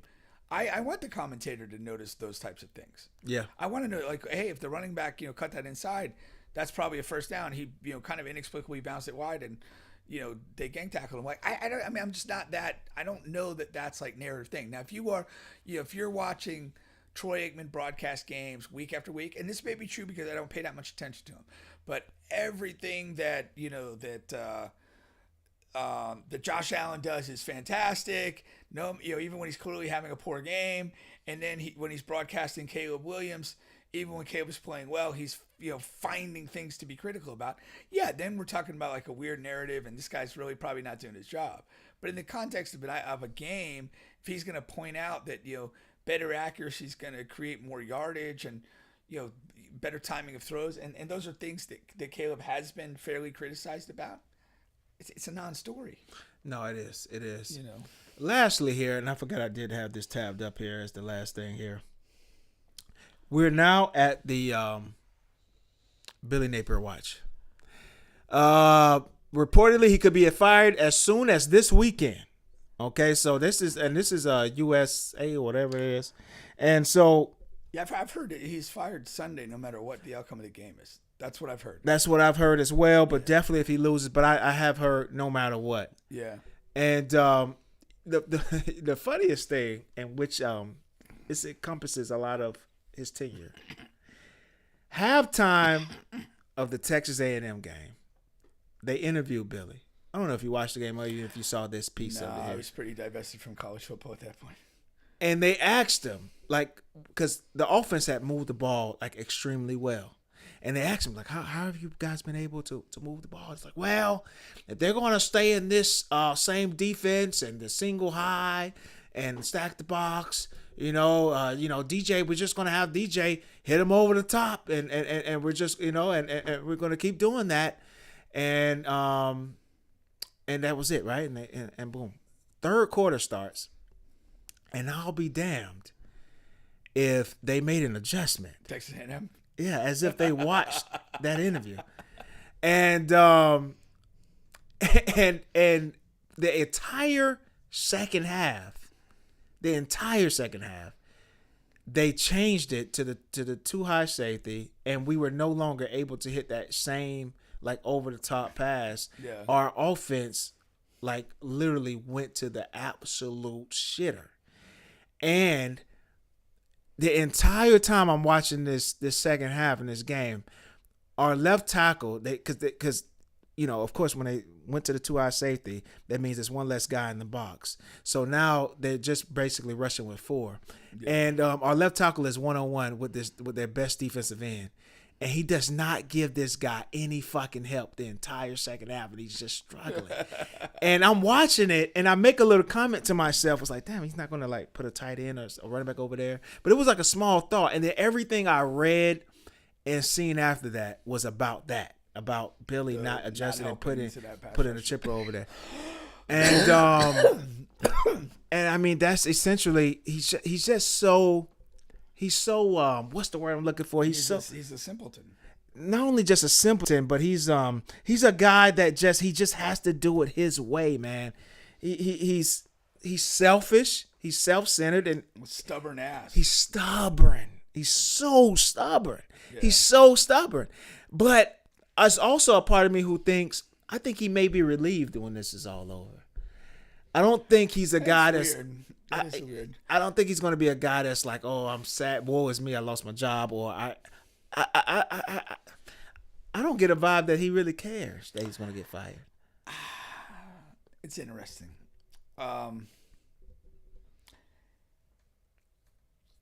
you get basically your buyout, so you're not immediately hurting for money. Yeah. So that's one thing. But I don't think coaches coach for money. I really don't. You also have to put it in context. Like, I remember sitting at lunch with two guys I work with in their Gators last year, and it was fairly early, probably around maybe this time, 4, 5, 6 games in, and we were eating lunch in a pizza place, and there was a Florida press conference at 1:00. They were convinced it was to announce Napier being fired. The reality of that is that this guy has literally been through 12, 13 months of being on the chopping block, of people openly calling for him to be fired every day, and maybe a couple of conversations or a couple, when you're potentially going to get fired, you're kind of like looking at every interaction with the AD or the university president and kind of seeing which way the wind's blowing. I mean, that's a burden, and again, like a guy who's wired to be successful, to achieve, like, you're balancing that real threat with somehow kind of, being consistent with your guys and looking forward and looking to get, a win here or whatever, that, do your job basically. So I don't doubt that, if the plug is pulled, there will be like a release of pressure. Right. I don't have to, I don't have every message board in Gator Nation, wanting me to fuck off, and, and all of that, and then there will be like, kind of, you have to come to grips with the way that you've essentially failed, and then you have to rebuild yourself. I mean, there was I'm a big soccer guy. One of my favorite coaches, this guy Jose Mourinho. He's been fired many times, and one of his former players that he coached for a long time became a coach, and he eventually got fired. And the first text he got was from Jose. He goes, "Now you're a real coach. You've been fired." And if you're into the profession, if it matters to you, if it you're going to get fired.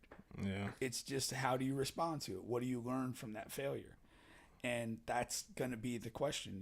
Can this guy, the Gators are a big job. He's probably hasn't done enough to go straight to another big job.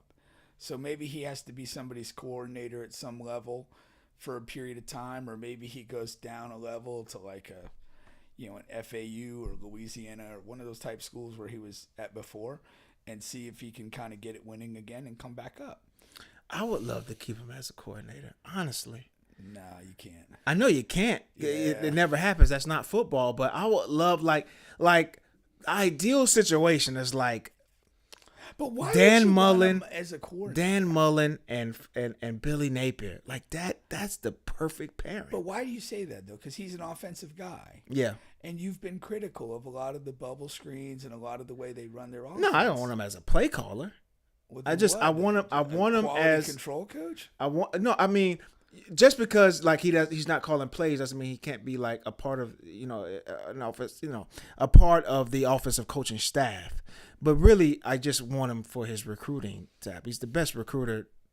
He's top 3 recruiter that we ever had in the school history. Like, that counts for something.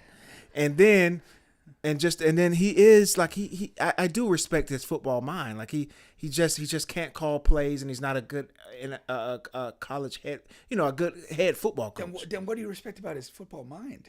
Well, I get what you're saying about the recruiting. Yeah, but part of the thing on the recruiting, for better or worse, is you're playing for me, and when you're recruiting and you're playing for him, those dynamics change. No, not really. They do, because a lot of the coordinators do a massive part of the recruiting. But you're saying anyhow. You don't want to be a coordinator. You basically want to be a recruiting director and maybe No. I'm saying a coordinator just not call plays. Not every coordinator is a play caller. Yeah. Our coordinator now doesn't call plays. Yeah. So I mean, keep the same thing. But also, it's not just that. And you ask me what he's good at. I mean, because he's really well, I guess because the head football coach, he would be the one to set the tone as far as the nature of the football team and all of that stuff. Anyway, it's silly because it's 0% chance of it happening. I just don't think he's very good. And I think he's probably a guy that's going to have to go to like a lower tier football kind of build himself back up. Yeah, he'll never be successful as a head football coach at a big program. So, and he's just not the guy. Yeah, He's just not a guy. that's my feeling. All right. Well, hopefully that happens. And Wednesday we could talk about if they have a new guy in or not. Yeah. All right. Catch you guys next week. See you later. Oh, yeah, that is funny. I saw that today about the Sunday thing. What's Sunday thing? That pretty much he's supposed to be fired Sunday.